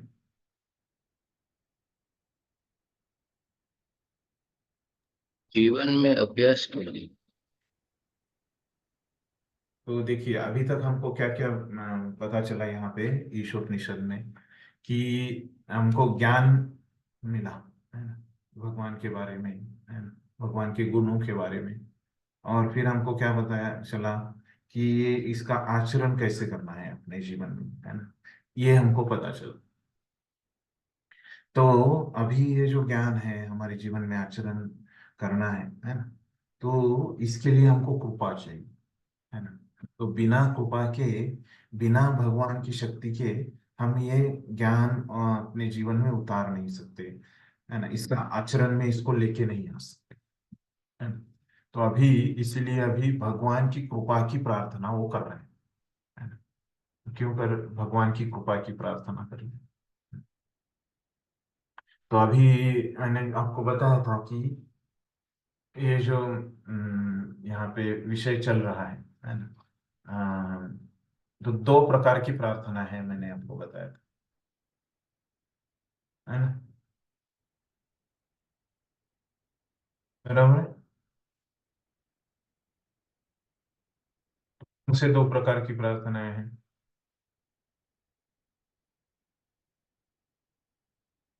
लिखा था किसी ने?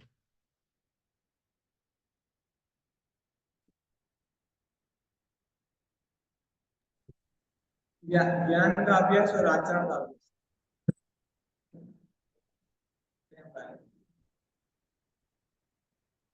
बताइए। ज्ञान का अभ्यास और आचरण का अभ्यास। तो एक ज्ञान का ज्ञान अपने जीवन में प्राप्त करने के लिए प्रार्थनाएं है ना? उसमें 2 प्रार्थनाएं, पहली 15 और 16, और 17 और 18 वाली जो प्रार्थना है, श्लोक नंबर 17 और 18 वाली प्रार्थना है, वो किसके लिए है? आचरण करने के लिए, भगवान की कृपा की याचना करने की प्रार्थना है। तो जैसे अभी हमने यहाँ पे अभी रिवाइज किया जो हमने चर्चा किया था, है ना, कि किस तरह की वो प्रार्थनाएं हैं, है ना? तो 15 और 16 श्लोक में कौन सी प्रार्थनाएं हैं कि हमको ये ज्ञान प्राप्त करने के लिए भगवान की भगवान को प्रार्थना कर रहे हैं यहाँ। ये दोनों श्लोकों को मिला के है। अभी 15 श्लोक का हम अर्थ देखते हैं कि क्या प्रार्थना कर रहे हैं 15वें श्लोक में, है? तो क्या श्लोक है? हिरण्मयेण पात्रेण सत्यस्यापिहितं मुखं तत्त्वं पूषणमपावृणु सत्यधर्माय दृष्टये। तो क्या प्रार्थना कर रहे हैं इसमें? हिरण्मयेन, स्वर्णिम तेज वाले, पात्रेण, दीप्त आवरण से, सत्यस्य, परम सत्य के,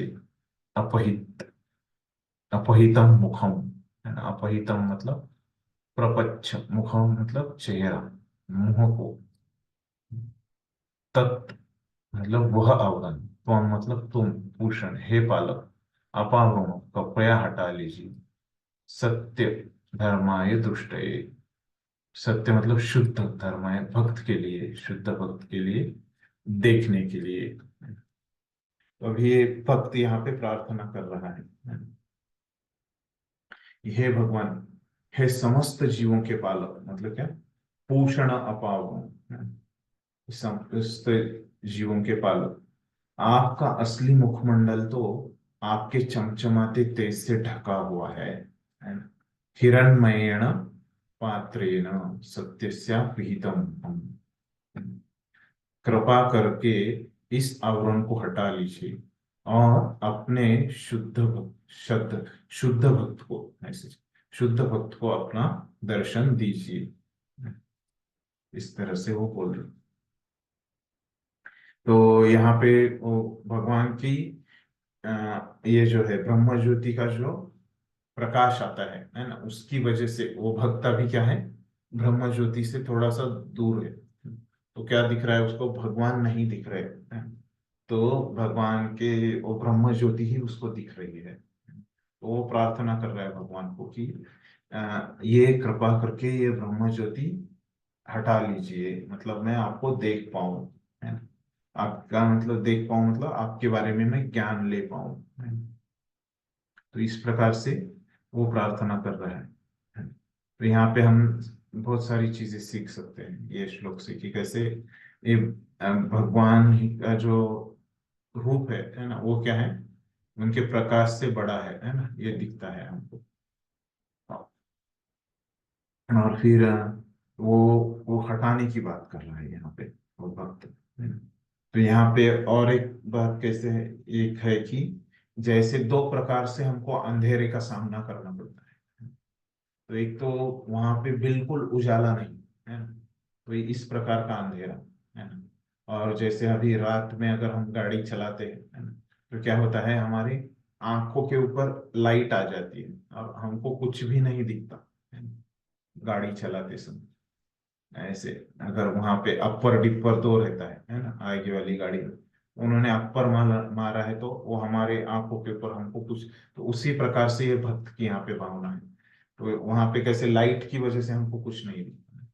हाँ, तो इस प्रकार से वो भक्त को भी कुछ इतनी ज्यादा लाइट आ जाती है तो कुछ दिखता नहीं है। उसी प्रकार से वो प्रार्थना कर रहा है भक्त। तो प्रभुपाद यहाँ पे हमको समझाते हैं कि कैसे भगवान का रूप रहता है ना, उनका मुख रहता है ना। जो मायावादी लोग बोलते हैं कि भगवान का कोई रूप नहीं है ना? तो अभी बोल रहा है वो भक्त, क्या बोल रहा है कि भगवान का जो मुख मंडल है ना, तो क्या है, मतलब पूरे भगवान का जो शरीर है वही ढका हुआ है ना। लेकिन वो भक्त क्या है कि उसका भाव ये है कि वो पहले मुखमंडल को देखना चाहता है, ऐसे नहीं कि सिर्फ मुखमंडल है ये ढका हुआ है ना? तो प्रभुपाद हमको यहाँ पे जो हमको यहाँ पे सी अर्थ में समझता है कि किस प्रकार से भगवान के शरीर से प्रकाश आ रहा है। तो प्रभुपाद यहाँ पे जो उनका जो तात्पर्य है वो मैक्सिमम इस पे लिखते हैं कि कैसे ब्रह्मन परमात्मा भगवान है, कि भगवान ही कैसे सबसे बड़ा साक्षात्कार है। और किस प्रभुपाद हमको ये समझाते हैं। तो देखते हैं कि प्रभुपाद कैसे हमको इसके बारे में बता रहे हैं।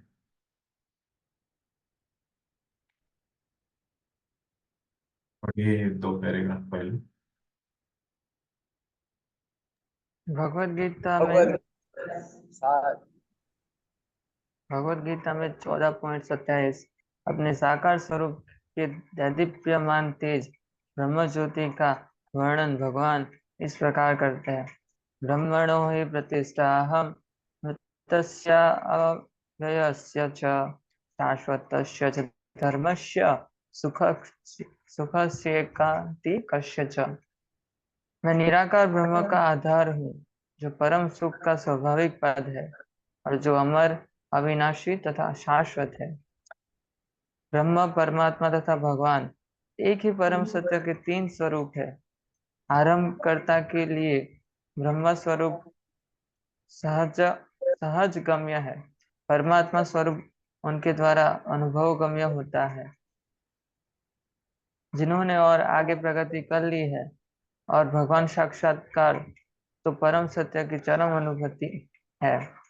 इसकी पुष्टि भगवत गीता 7.7 में हुई है, जहाँ पर भगवान यह कहते हैं कि वे परम सत्य की चरम धारणा है। मत्तः परतरम नान्यत्। अतः कृष्ण ब्रह्म ज्योति तथा सर्वव्यापी परमात्मा दोनों के स्रोत हैं। भगवत गीता में 10.42 कृष्ण आगे कहते हैं, अथवा बहुनैतेन किं ज्ञातेन तव अर्जुन विष्टभ्यहम इदं तत्सन्न में कांक्षेन स्थितो जगत। लेकिन हे अर्जुन, इस सारे विशद ज्ञान की क्या आवश्यकता है? मैं अपने एक अंश मात्र से इस समग्र ब्रह्मांड में व्याप्त हूँ और इसका पालन करता हूँ। भगवद गीता 10.42। इस तरह अपने एक पूर्ण अंश सर्वव्यापी परमात्मा स्वरूप से भगवान संपूर्ण भौतिक विराट सृष्टि का पालन करते हैं। साथ ही वे आध्यात्मिक जगत में भी जो कुछ व्यक्त है उससे उसके पालन करता है। अतएव श्री ईशोपनिषद के इस स्तुति मंत्र में भगवान को भूषण अर्थात चरम पालक के रूप में भी अभिहित किया गया है।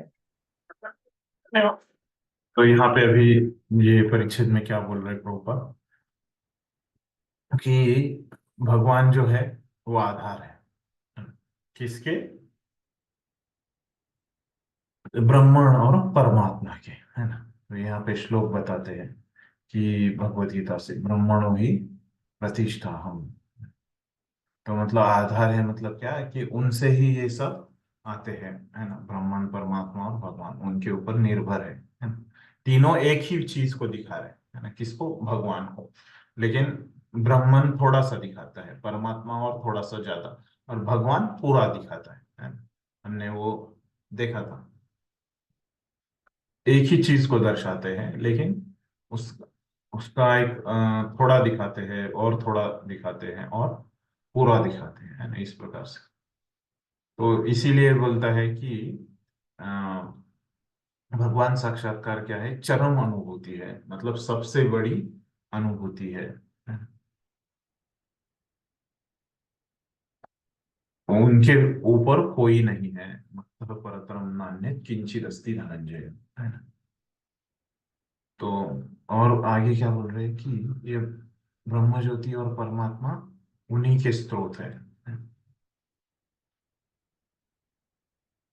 और फिर वो क्या है?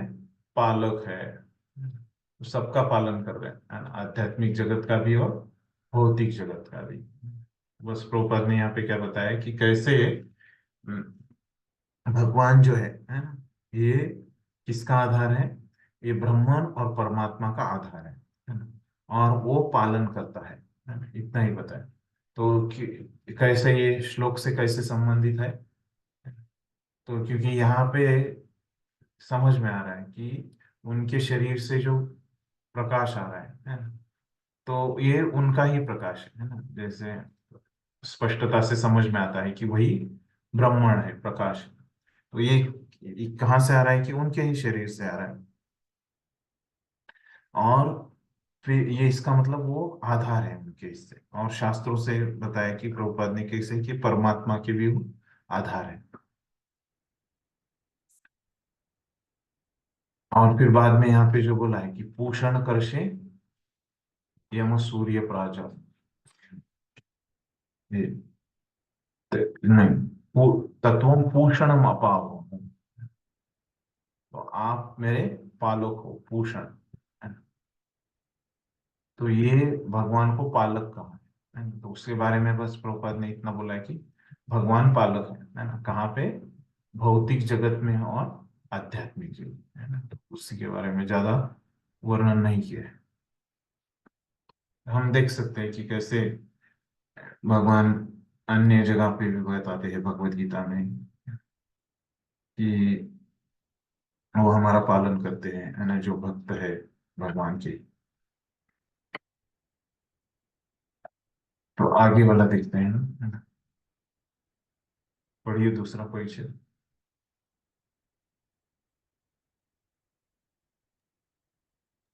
पूर्ण पुरुषोत्तम पूर्ण श्री कृष्ण सतत दिव्य आनंद में पूरी आनंदमय अभ्यासात आज से 5000 वर्ष पूर्व जब वे भारत में वृंदावन में विद्यमान थे, तो वे सदैव दिव्य आनंदमय रहे।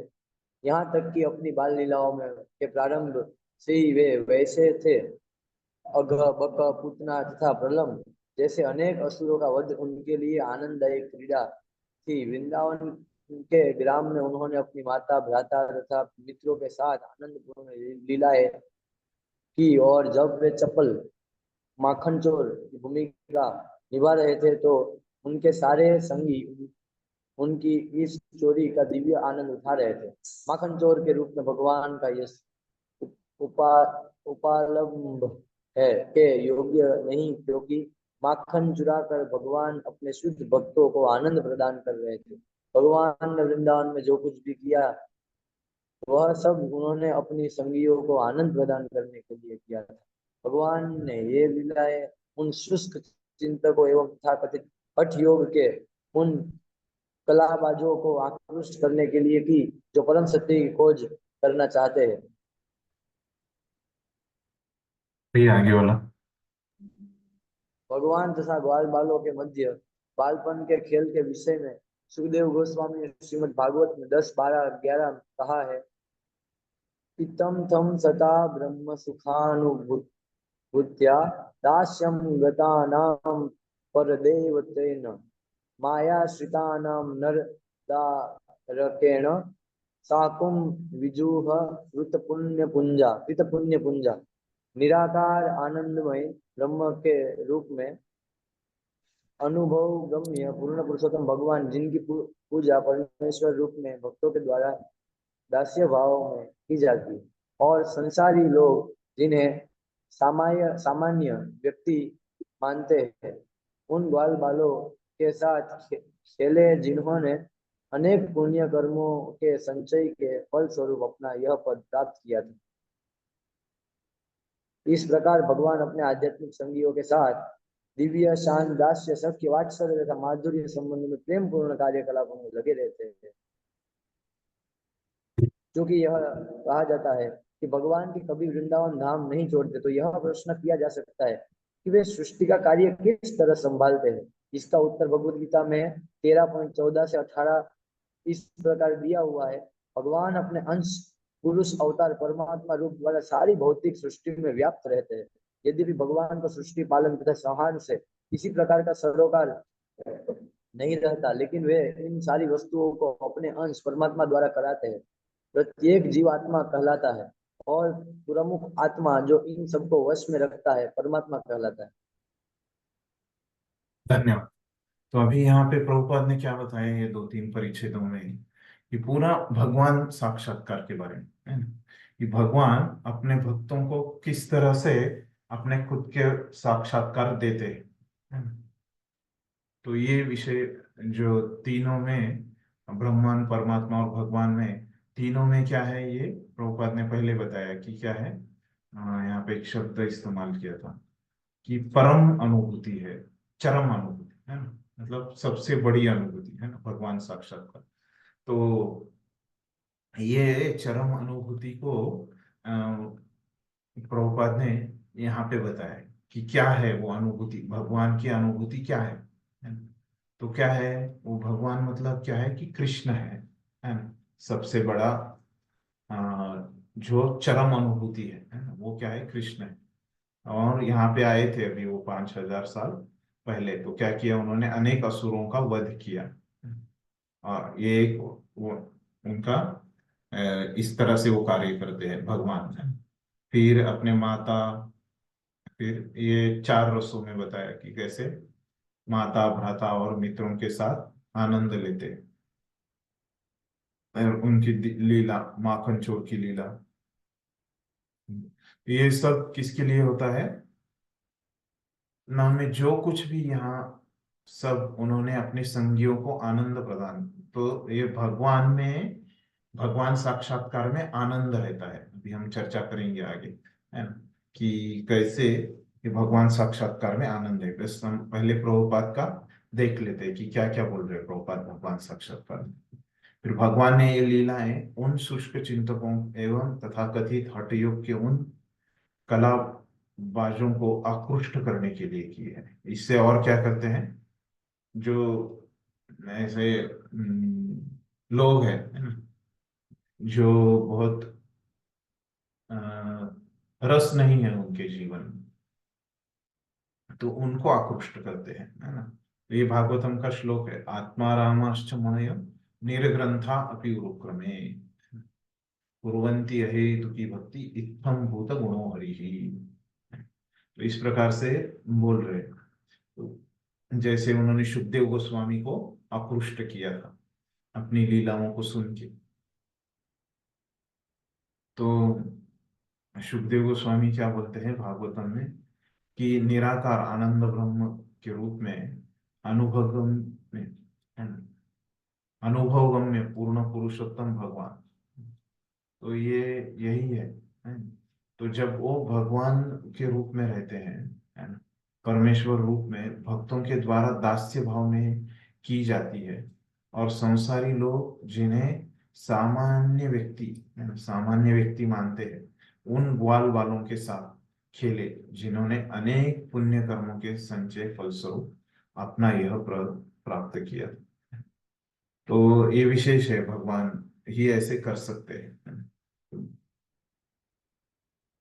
के साथ दिव्य शांत दास्य साख्य वात्सल्य तथा माधुर्य संबंधों से प्रेम पूर्वक कार्यकलाप में लगे रहते हैं। कब? तो जब भगवान में रहते हैं। तो अभी यहाँ पे उल्लेख है कि भगवान तो वृंदावन धाम नहीं छोड़ते, फिर कैसे वो पूरी सृष्टि संभालते हैं। इस ईशोपनिषद में भी हमने देखा था, चौथे अध्याय में, ये चौथे श्लोक में ईशोपनिषद, ऐसा वो एक जगह रह के भी वो कार्य कर सकते हैं। लेकिन प्रभुपाद ने यहाँ पे फिर से भगवत गीता से बनाया 13वें अध्याय से, वो क्या बोल रहे हैं कि भगवान को सृष्टि पालन तथा संहार से किसी प्रकार का सरोकार नहीं रहता, ये सारी वस्तुओं को अपने अंश परमात्मा द्वारा करते हैं। तो भगवान खुद नहीं करते, तो परमात्मा इस भौतिक जगत का नियंत्रण करते हैं, है ना, तो उनके परमात्मा के रूप में।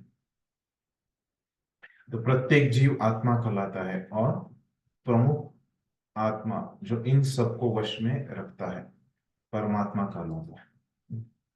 तो पहले हम ये तात्पर्य में देखेंगे कि प्रभुपाद क्या क्या बताते हैं भगवान और फिर परमात्मा और ब्रह्मन के बारे में, फिर हम थोड़ा सा चर्चा करेंगे। तो अभी यहाँ पे प्रभुपाद ने क्या क्या गुण बताए कि ब्रह्मन भगवान में कैसे आनंद रहता है, और वो सबको आनंद देते हैं। तो ये प्रमुख गुण यहाँ पे बताया है। और क्या बताया, और कि परमात्मा के रूप में क्या करते हैं, वो सृष्टि को, इस भौतिक जगत को संभालते हैं, है ना, ये भी चीज यहाँ पे बताई। तो ये 2 चीजें, एक भगवान के बारे में बताया और एक परमात्मा के बारे में, कि भगवान में आनंद रहता है और वो किस प्रकार के वो कार्य करते हैं, और वो कौन है, भगवान है, वो कृष्ण है। तो ये भगवान और परमात्मा के बारे में प्रभुपाद ने यहाँ पे बताया। आगे देखते हैं हम क्या है। पढ़िए ईश्वर। ईश्वर साक्षात्कार की यह पद्धति एक महान विज्ञान है। भौतिकतावादी सांख्य योगी इस भौतिक सृष्टि के 24 तत्वों का विश्लेषण तथा चिंतन ही कर सकते हैं, क्योंकि उन्हें पुरुष अर्थात भगवान के विषय में कोई जानकारी नहीं रहती। निर्विशेष आध्यात्मवादी ब्रह्म ज्योति की चकाचौंध मात्र से ही मोहित हो जाते हैं। यदि कोई सचमुच परम सत्य को पूरी तरह जानना चाहता है तो उसे 24 भौतिक तत्वों एवं दीप्यमान तेज को वेद कर उनके परे जाना होगा। श्री ईशोपनिषद हिरण्यमय पात्र या भगवान दीप्यमान आवरण को हटाने के लिए प्रार्थना करते हुए इसी और संकेत करती है। जब तक यह आवरण हटा नहीं दिया जाता जिससे कि मनुष्य भगवान के असली चेहरे का दर्शन कर सके, तब तक परम सत्य का वास्तविक साक्षात्कार नहीं किया जा सकता। तो अभी धीरे धीरे बता रहे हैं प्रभुपाद कि अभी ये भगवान साक्षात्कार के बारे में बताया प्रभुपाद ने। तो अभी ये भगवान साक्षात्कार किसी को प्राप्त करना है तो उसके लिए क्या करना पड़ेगा। तो एक पहले प्रभुपाद बताते हैं कि ईश्वर साक्षात्कार, भगवान साक्षात्कार ये एक विज्ञान है ना। तो किस तरह से वो विज्ञान है फिर बाद में समझाते भी है ना, कि एक सांख्य योगी रहता है तो वो किस तरह से वो भगवान का साक्षात्कार करना चाहता है, ये विश्लेषण करके। किसका विश्लेषण करके? भौतिक तत्वों का विश्लेषण करके। तो जो भौतिक सृष्टि के जो 24 तत्व है तो उसका विश्लेषण करके वो क्या करना चाहता है, उससे विरक्त होना चाहता है ना। जैसे हमने देखा ये विनाश से विरक्त हो जाएंगे तो वो संभूति में जाएंगे, है ना? भगवान के धाम जाएंगे। तो लेकिन उसको क्या रहता है कि अभी वो तो विरक्त हो गया लेकिन उसको जाना कहाँ ये नहीं समझता सांख्य योगी को। तो निर्विशेष आध्यात्मवादी ब्रह्म ज्योति के चक्काचौंध मात्र से मोहित हो जाते हैं, है ना? जो ये प्रकाश रहता है ना, ये आकर्षित करता है और उससे ही वो मोहित हो जाता है। क्या प्रॉब्लम है उसमें सांख्य योगी में? क्योंकि वो ढका हुआ है ना? जो भगवान का दैदिक दीप्तिमान जो आवरण है ना, उससे वो ढका हुआ है। इसीलिए वो आवरण हटाना बहुत जरूरी है। अगर वैसे आवरण अगर नहीं हट गया तो क्या है कि ये सांख्य योगी जो है उसको भगवान का साक्षात्कार नहीं होने वाला है। तो ये सांख्य योगी को अगर भगवान के साक्षात्कार तक आना है तो ये भगवान के ऊपर का जो प्रकाश का आवरण है वो हटना पड़ेगा। ये बताया। आगे वाला ये पढ़ी। पूर्ण पुरुषोत्तम भगवान का परमात्मा स्वरूप विष्णु तत्व पुरुष अवतार कहलाने वाले 3 मूल अंशों में से एक है। ब्रह्मांड के भीतर ही इन विष्णु तत्वों में से एक क्षीरोदक्षाई विष्णु नाम से जाना जाता है और 3 प्रमुख देवों ब्रह्मा विष्णु तथा शिव में विष्णु है और प्रत्येक जीव में सर्वव्यापी परमात्मा है। ब्रह्मांड में दूसरा विष्णु तत्व और गर्भदक्षाय विष्णु समस्त जीवों के भीतर का सामूहिक परमात्मा है। इन दोनों के परे कारणोदक्षाय विष्णु है जो कारण सागर में शयन करता है और समस्त ब्रह्मांडों का सृष्टा है। योग पद्धति शिक्षा देती है कि गंभीर जिज्ञासु विराट सृष्टि के 2400 तत्वों को लांघ कर विष्णु तत्व से भेंट करे। ज्ञान योग के अभ्यास से निर्विशेष ब्रह्म ज्योति की अनुभूति करने में सहायता मिलती है जो भगवान कृष्ण के दिव्य शरीर का दीप्यमान तेज है। इसकी पुष्टि भगवत गीता 14.27 तथा ब्रह्म संहिता 5.40 दोनों से होती है। यश प्रभा प्रभवतो जगदंड कोटिश्वशेष वसुधादि विभूति तथा ब्रह्म निष्कलम अनंतम शेष भूतम गोविंदमादि पुरुषम तम हम भजामि। लाखों ब्रह्मांडों में असंख्य लोक है और इनमें से प्रत्येक लोक अपने विराट संरचना के कारण एक दूसरे से भिन्न है। ये सारे लोग ब्रह्म ज्योति के एक कोने में स्थित है। यह ब्रह्म ज्योति उन पूर्ण पुरुषोत्तम भगवान गोविंद की केवल शारीरिक किरणें मात्र है जिनकी मैं पूजा करता हूँ।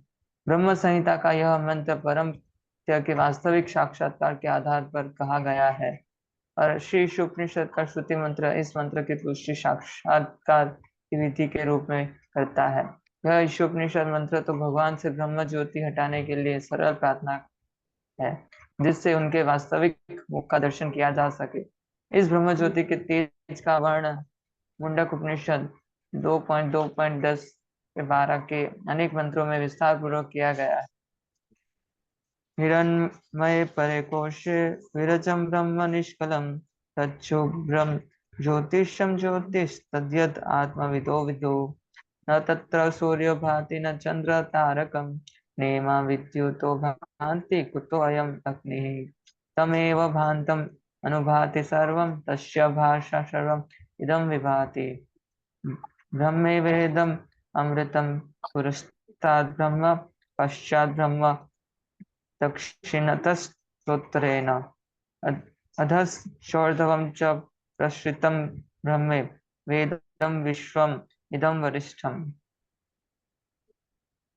भौतिक आवरण के उस पार के दिव्य क्षेत्र में अनंत ब्रह्म ज्योति है जो भौतिक कल्मश से रहित है।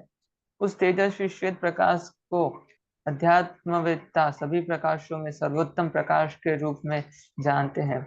उस क्षेत्र में प्रकाश के लिए सूर्य चंद्र अग्नि या विद्युत की जरूरत नहीं होती।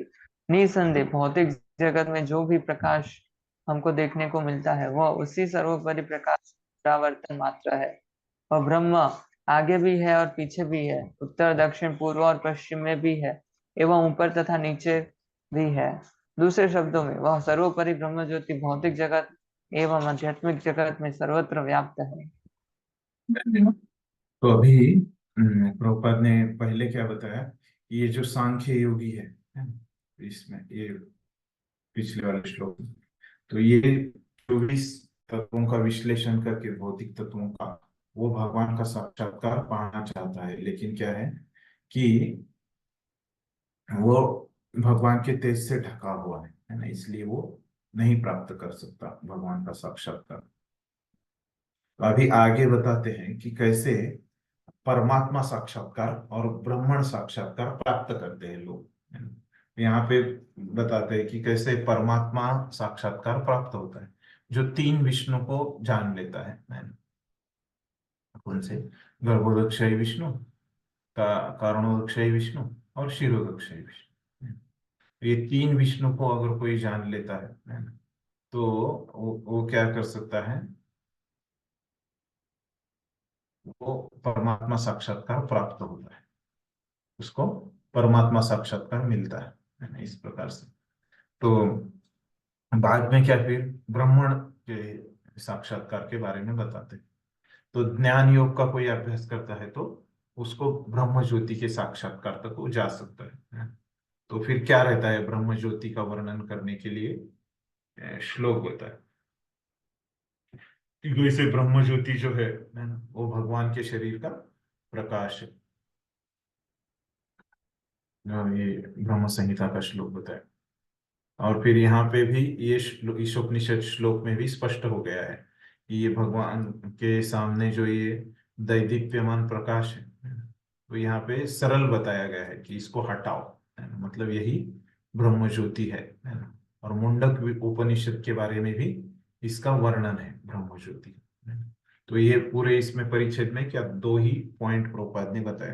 कैसे पहले क्या बताया कि सांख्य योगी का कैसे साक्षात्कार रहता है वो बताया, फिर परमात्मा साक्षात्कार कैसे मिलता है ये बताया, फिर अभी ब्राह्मण साक्षात्कार कैसे मिलता है ज्ञान योग के आचरण से ब्राह्मण साक्षात्कार, और वो ब्राह्मण के बारे में बताया, ब्रह्म ज्योति के बारे में।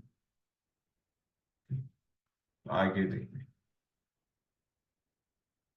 पढ़िए।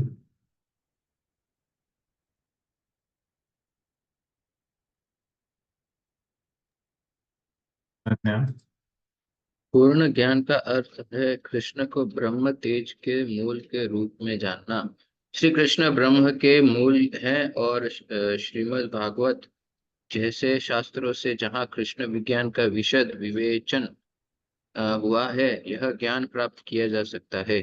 श्रीमद् भागवत में इसके रचयिता श्रील व्यासदेव ने जोर दिया है कि प्रत्येक व्यक्ति अपनी अपनी अनुभूति के अनुसार परम सत्य का वर्णन ब्रह्म परमात्मा या भगवान के रूप में करता है। श्रील व्यासदेव यह कभी नहीं कहते कि परम सत्य एक सामान्य जीव है।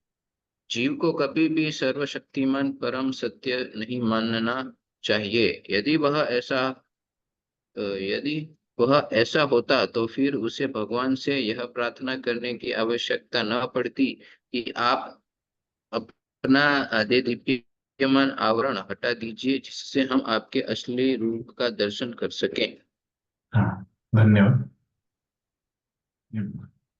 तो यहाँ पे क्या बोल रहे हैं, देखिए कि पूर्ण ज्ञान का अर्थ क्या होता है कि कृष्ण को ब्रह्म तेज के मूल के रूप में जानना। तो मतलब क्या है कि हमने देखा कि प्रभुपाद ने क्या बताया कि भगवान कौन है, कृष्ण है। भगवान साक्षात्कार वो कृष्ण के बारे में रहता है ना। तो भगवान अभी अभी तक क्या बताया कि सांख्य योगी को कैसे साक्षात्कार मिलता है ना। फिर परमात्मा के बारे में बताया, ब्रह्मन के बारे में, अभी भगवान के बारे में बता रहे प्रभुपाद। तो अभी कृष्ण को जानना है ना, ये क्या है, भगवान साक्षात्कार है ना। उसी को अभी समझा रहे। तो उसी के लिए बोल रहे कि कृष्ण कैसे आधार है ना। हमने देखा कि ब्रह्मणो ही प्रतिष्ठा, हम श्री कृष्ण ब्रह्म के मूल है। और श्रीमद् भागवतम जैसे शास्त्रों जहाँ कृष्ण विज्ञान का विशद विवेचन हुआ है, यह ज्ञान प्राप्त किया जा सकता है ना? ये कहाँ से हम प्राप्त कर सकते हैं, भागवतम और भगवद गीता से। श्रीमद् भागवतम में इसके रचयिता श्रील व्यासदेव ने जोर दिया है कि प्रत्येक व्यक्ति अपनी अनुभूति के अनुसार परम सत्य का वर्णन ब्रह्म, परमात्मा या भगवान के रूप में करता है। तो ये ब्रह्म, परमात्मा और भगवान क्या है, व्यक्ति है ना, अपनी चेतना के अनुसार, अपनी अनुभूति के अनुसार इस प्रकार की उसकी समझ रहती है। ब्रह्मेति परमात्मेति भगवान इति शब्दते। तो इस प्रकार से पहले स्कंद के दूसरे अध्याय में इसका वर्णन किया है। और श्रील व्यासदेव यह कभी नहीं कहते कि परम सत्य एक सामान्य जीव को कभी भी सर्वशक्तिमान परम सत्य नहीं समझना। यदि वह ऐसा होता तो फिर उसे भगवान की यह प्रार्थना करने की आवश्यकता न पड़ती, नहीं। तो यहाँ पे प्रभुपाद और एक हमको शिक्षा दे रहे हैं कि हमारे पास वो शक्ति नहीं है। तो जैसे अभी देखिए कैसे हम इसको समझ सकते हैं। अभी हमारे यहाँ पे हाँ, कुछ हमारे खिड़की से बहुत सारा प्रकाश आ रहा है, सूर्य का प्रकाश है ना। और हमको दिख नहीं रहा है, वो इतना ज्यादा प्रकाश आ रहा है कि वो प्रकाश की वजह से हमको कुछ दिख नहीं रहा है। तो हम क्या करते हैं, तुरंत पर्दा लगा देते हैं, है ना। तो इतनी हमारी शक्ति है ना, फिर वो कम हो जाता है प्रकाश। लेकिन यहाँ पे वो जो व्यक्ति है वो खुद, वो जो प्रकाश आ रहा है ब्रह्मा भगवान के शरीर से, वो इतना ज्यादा है कि वो खुद दूर नहीं कर सकता, है ना। तो इसीलिए वो भगवान को प्रार्थना कर रहे हैं। तो यहाँ पे प्रभुपाद हमको शिक्षा दे रहे हैं, इसका अर्थ क्या है कि आप अपने प्रयास से वो प्रकाश को दूर नहीं कर सकते। तो ये इसके लिए आपको भगवान की ही मदद लेनी पड़ेगी, है ना। तो बिना भगवान की कृपा से आप इसको दूर नहीं कर सकते। तो मतलब यहाँ पे हमको ये बताया प्रभुपाद ने कि कैसे ये परमात्मा और ये ब्राह्मण है ना। ये इससे बड़ा क्या है कि भगवान साक्षात्कार है। तो पहले वाले परिच्छेदों में क्या बताया था कि कैसे सांख्य योग सबसे निचला वाला है, उसके ऊपर वाला ज्ञान योग है ना, उसके ऊपर वाला परमात्मा है, परमात्मा साक्षात्कार, और उसके ऊपर भगवान साक्षात्कार। तो ये अभी यहाँ पे क्लियर किया। अभी पहले बस बता दिया था कि सांख्य योग, परमात्मा और ब्रह्मन के बारे में, लेकिन यहाँ पे बताया कि कैसे इस सब में बड़ा कौन सा है, भगवान साक्षात्कार है ना, सबसे बड़ा। आगे का बताइए निष्कर्ष। निष्कर्ष यह है कि परम सत्य की आध्यात्मिक शक्तिमान अभिव्यक्तियों के अभाव में निराकार ब्रह्म की अनुभूति होती है। इस प्रकार जब किसी को भगवान की भौतिक शक्तियों की अनुभूति होती है किंतु उनकी आध्यात्मिक शक्तियों का ज्ञान नहीं रहता या अल्प ज्ञान रहता है तो उसे परमात्मा का साक्षात्कार होता है। इस प्रकार परम सत्य की ब्रह्म तथा परमात्मा दोनों ही अनुभूतियां आंशिक है। किंतु जब कोई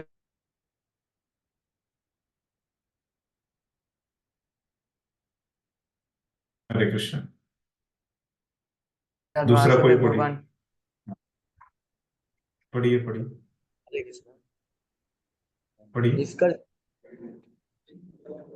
भगवद गीता 6.46-47 में 3 प्रकार के अध्यात्मवादियों योगियों का तुलनात्मक विवेचन किया गया है।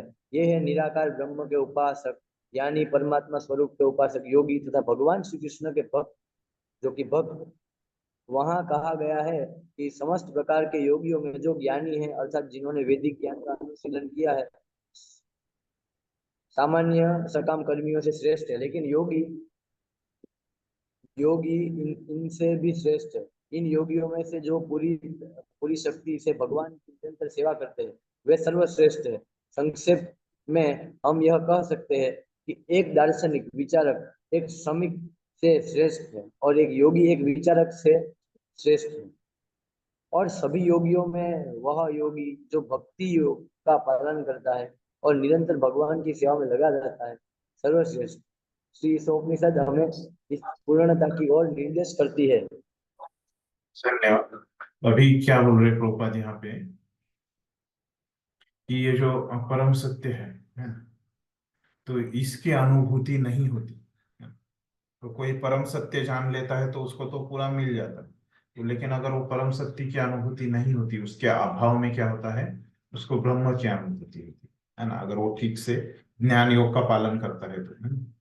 और फिर ऐसे ही अगर वो भौतिक शक्तियों के अनुभूति कर लेता है तो क्या होता है, उसको परमात्मा साक्षात्कार बोल जाता है।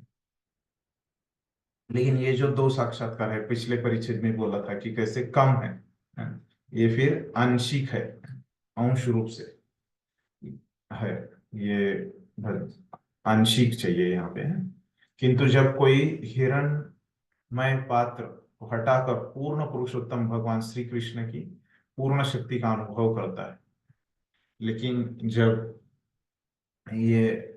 लेकिन कोई अगर भगवान साक्षात्कार को जान लेता है, मतलब क्या है, तो उसे वासुदेव सर्वमिति अर्थात श्री कृष्ण ही सब कुछ है ना, श्री कृष्ण ही भगवान है, ये समझ लेता है।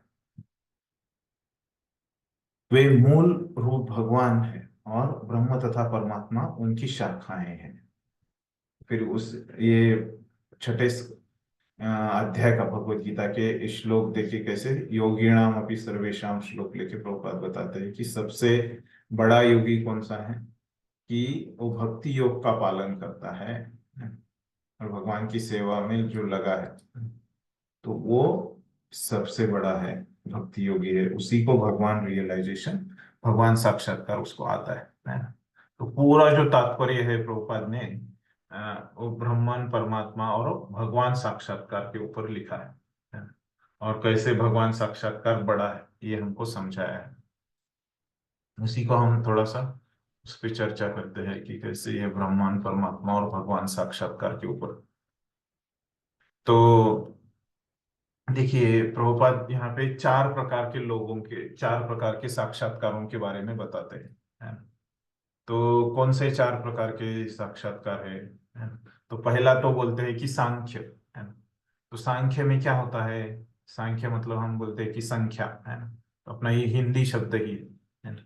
और फिर ये संख्या मतलब क्या है, गिनती करते हैं सांख्य में। तो उसी प्रकार से प्रभुपाद हमको यहाँ पे बताते हैं कि कैसे ये सांख्य लोग जो है ना, वो क्या करते हैं, विश्लेषण करते रहते हैं, है ना। किसका विश्लेषण करते रहते हैं, ये भौतिक तत्वों का, है ना। फिर ये भौतिक तत्वों का विश्लेषण वो क्यों करते हैं, कि वो जानना चाहते हैं कि ये भौतिक तत्वों के पीछे सत्य क्या है ना। तो इसीलिए वो इसका विश्लेषण करते रहते हैं, है ना। और जो दिखता है वहां पे, है ना, वो तत्वों में दिखता है ना, तो उसके वो मूल पे जाना चाहते हैं, है ना, इसके पीछे सत्य क्या है। और ऐसे करने से उनको लगता है कि व्यक्ति में वैराग्य आ सकता है। और ऐसे लोगों के यहाँ पे लिखा नहीं प्रभुपाद ने, लेकिन अन्य किताबों से हम जान सकते हैं कि ये ऐसे 2 प्रकार के सांख्य लोग होते हैं, है ना। तो एक रहता है कि जिसका भगवान पे भरोसा है, आस्तिक, है ना, और दूसरा रहता है कि नास्तिक लोगों का सांख्यवाद, है। तो ये दोनों आस्तिक और नास्तिक है ना, तो ये दोनों भी क्या है, कपिल मुनि ने बनाए हैं। तो दो प्रकार के कपिल मुनि हैं बोलते हैं प्रभुपाद अपने अन्य ग्रंथों में, है ना। तो एक तो अपने देवहूति वाले कपिल देव, है ना, तो वो भी सांख्य योग, वो भी खास करके उनके जो तीसरे स्कंद के 29, 30, 31 ये जो अध्याय है, वहां पे बहुत ही विश्लेषण करते हैं भौतिक प्रकृति का, ताकि वैराग्य उत्पन्न हो जाए। तो ये जो कपिल मुनि है उन्होंने जो बताया है ना, वो हरे स्वयं कृष्णा, प्रभु जी भगवान। आवाज कट रही है। ओके, अभी आ रही है? हरे कृष्णा, अभी आ रही है? हरे कृष्णा। यस प्रभु जी, हाँ वॉइस ठीक है प्रभु जी। हाँ, ओके। कहाँ तक सुना था प्रभु जी आपने? लास्ट जो सुनाई नहीं दिया।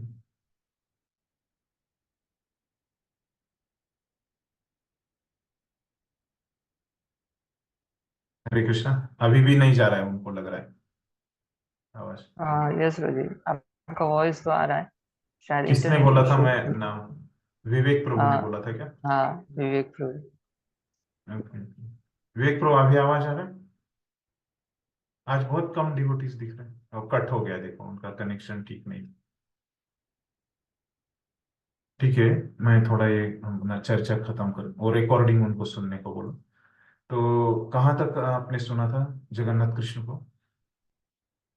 प्रभु जी, ये पूरा प्रभु जी आप जो बता रहे थे ना अभी। लास्ट पॉइंट अपने सांख्य का, हाँ, सांख्य लास्ट का जो दो वो दोनों आस्तिक नास्तिक के हाँ बारे में सुना आपने? हाँ, सुना पूरा प्रभु जी। हाँ, ठीक। तो उसमें आस्तिक जो है ये क्या है कि वो बोनाफाइड है ना, और नास्तिक बोनाफाइड नहीं है ना। तो दोनों कपिल मुनि से ही वो आते हैं। तो इस प्रकार से वो सांख्य योग में फिर समस्या क्या रहती है, प्रभुपाद ने बताया ये लोग क्या करते हैं, इसके आगे कुछ बढ़ नहीं सकते, है ना। सांख्य योग विश्लेषण करके फिर उसके आगे नहीं जा सकते, उनको ये भौतिक तक ही रहते हैं, है ना। फिर उसके बाद वो ज्ञान मार्ग के बारे में बताते हैं प्रभुपाद, है ना। तो ये ज्ञान योग में आप भगवत गीता में इसका विस्तार से चर्चा करोगे, लेकिन अभी ऊपर ऊपर से यहाँ पे कैसे है कि ये ज्ञान योग में कैसे रहता है कि जैसे भगवान के सच्चिदानंद गुण है ना। ये ज्ञान योग में उसको बस सत मतलब भगवान के शाश्वत रूप, है ना, मतलब बस वहां पे एक चेतना है ना, इतना ही साक्षात्कार होता है ज्ञान योगी को। और फिर वो जो ज्ञान योगी है फिर एक शाश्वत चेतना है, इस प्रकार से भगवान का उसको साक्षात्कार हो। वो इंटरनेट नहीं आ रहा था ना, अब ओके शुरू किया तब से चला गया। Okay okay. कहाँ तक सुना प्रभु जी आपने? सांख्य योग का कहाँ तक सुना था? हाँ, वहां तक सुनिए। सांख्य, हाँ, तो सांख्य योग का हमने पूरा किया और अभी ज्ञान योग का हमने शुरू किया था, है ना। तो पहले से अभी बता रहा हूँ ज्ञान योग का। सांख्य योग का पूरा सुन लिया ना आपने? वो आस्तिक नास्तिक तक सुन लिया था सांख्य योग का? नहीं हाँ, नहीं नहीं, नहीं क्या? आस, कहाँ तक सुना? आस्तिक नास्तिक वाला बाकी है।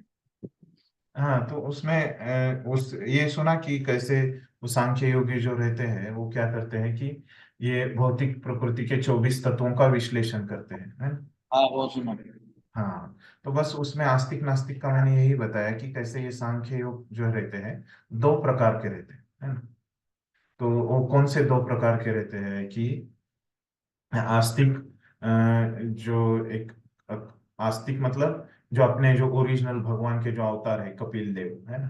तो उन्होंने जो सांख्य के बारे में बताया है भौतिक प्रकृति के विश्लेषण तीसरे स्कंद में भागवतम के, है ना, ये कपिल देव की जो शिक्षाएं हैं, तो ये जो है ये आस्तिक सांख्य योग है।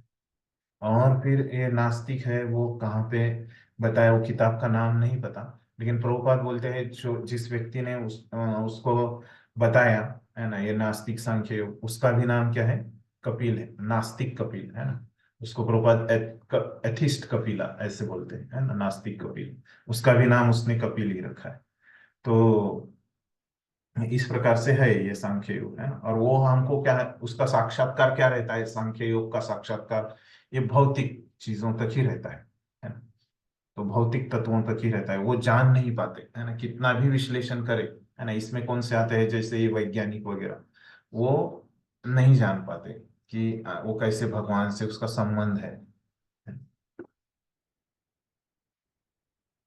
तो फिर उसके बाद हमने ज्ञान योग के बारे में हम देख रहे थे कि कैसे ज्ञान योगी जो है वो जानता है कि कैसे भगवान के सत चित आनंद, ये जो तीन गुण है ना, तो उसके सत गुण को वो जान लेता है। मतलब क्या है कि सत मतलब शाश्वत, हम बोलते हैं कि जीव शाश्वत है, भगवान शाश्वत है। मतलब वो जानता है कि चेतना के बारे में, है ना, ये चेतना कैसे शाश्वत है, और भगवान वो भी चेतना है और वो भी कैसे शाश्वत है। तो ये ब्रह्मन तक जाता है ना? ये ज्ञान योगी ऐसे। तो वो भगवान के गुणों के बारे में बिल्कुल नहीं जानता है, भगवान के कार्यों के बारे में बिल्कुल नहीं जानता। तो अगर कोई चेतना है वो समझ लेता है कि चेतना है, वहां पे परम चेतना है ना, लेकिन ये नहीं समझ पाता कि अगर कोई चेतना है तो वहां पे कार्य भी होता होगा, है ना? ये वो व्यक्ति नहीं जान पाता है। इस प्रकार से वो ज्ञान के बारे में बताए। फिर उसके ऊपर वाला जो साक्षात्कार है परमात्मा साक्षात्कार, तो उसमें दूसरा गुण जो है ना, कि सच्चित आनंद है ना, तो यहाँ पे शाश्वत के साथ चित है ना, मतलब कि ज्ञान का भी अनुभूति उनको होता है ना? तो ये किस व्यक्ति को होता है, तो मतलब वो जानता है कि ये सब जो परम सत्य है ना, तो उनके ये जो भौतिक इसमें भौतिक शक्तियों के बारे में ये जानता है, ये भौतिक जगत कैसे चलता है ना। तो ये योगी लोग जो रहते हैं ये जानते हैं कि भगवान ये भौतिक जगत कैसे चलाते हैं, है ना। तो भगवान ये भौतिक जगत कैसे चलाते हैं, परमात्मा के द्वारा चलाते हैं, है ना। इसका पूरा उनको साक्षात्कार, ये भौतिक का पूरा उनको साक्षात्कार हुआ होता है योगी का, है ना। तो ये ब्राह्मण से ऊपर है ना। मतलब क्या है कि ब्राह्मण में बस उनको चेतना चेतना पता था, है ना। लेकिन यहाँ पे योगियों को क्या बताया कि भगवान भौतिक जगत में कैसे कार्य करते हैं, है ना, ये उनको पता होता है ना। तो भगवान के कार्यों के बारे में पता होता है, कौन से कार्यों के बारे में, भौतिक जगत के कार्यों को, है, योगियों को पता रहता है। और इसके बारे में कैसे 13वें अध्याय में उपदृष्टा अनुमंता है ना, वो प्रसिद्ध श्लोक हमने देखा। फिर पूरा साक्षात्कार क्या रहता है, भगवान साक्षात्कार, है ना। तो सच्चिद और आनंद, जैसे प्रभुपाद ने वहां पे अभी तात्पर्य में बताया था कि यहाँ पे आनंद रहता है भगवान के, यहाँ पे है ना, भगवान की लीलाओं में, है ना। तो ये व्यक्ति क्या जानता है, भौतिक आध्यात्मिक सब चीजों के बारे में ये जानता है, भगवान जिस साक्षात्कार जिसको है वो, है ना। तो इसीलिए ये दोनों चीजों के बारे में जानता है, और ये पूरा साक्षात्कार रहता है, भगवान साक्षात्कार। तो यही प्रभुपाद ने पूरा विस्तार से बताया। और एक शिक्षा दी थी प्रभुपाद ने हमको कि यहाँ पे प्रार्थना की जा रही है कि आप ये प्रकाश दूर करो, है ना। मतलब क्या है कि हम अपनी शक्ति से कुछ नहीं कर सकते, है ना, हमको भगवान के ऊपर निर्भर रहना पड़ेगा, है ना? इस प्रकार से प्रभुपाद इसका पूरा स्पष्टीकरण देते हैं।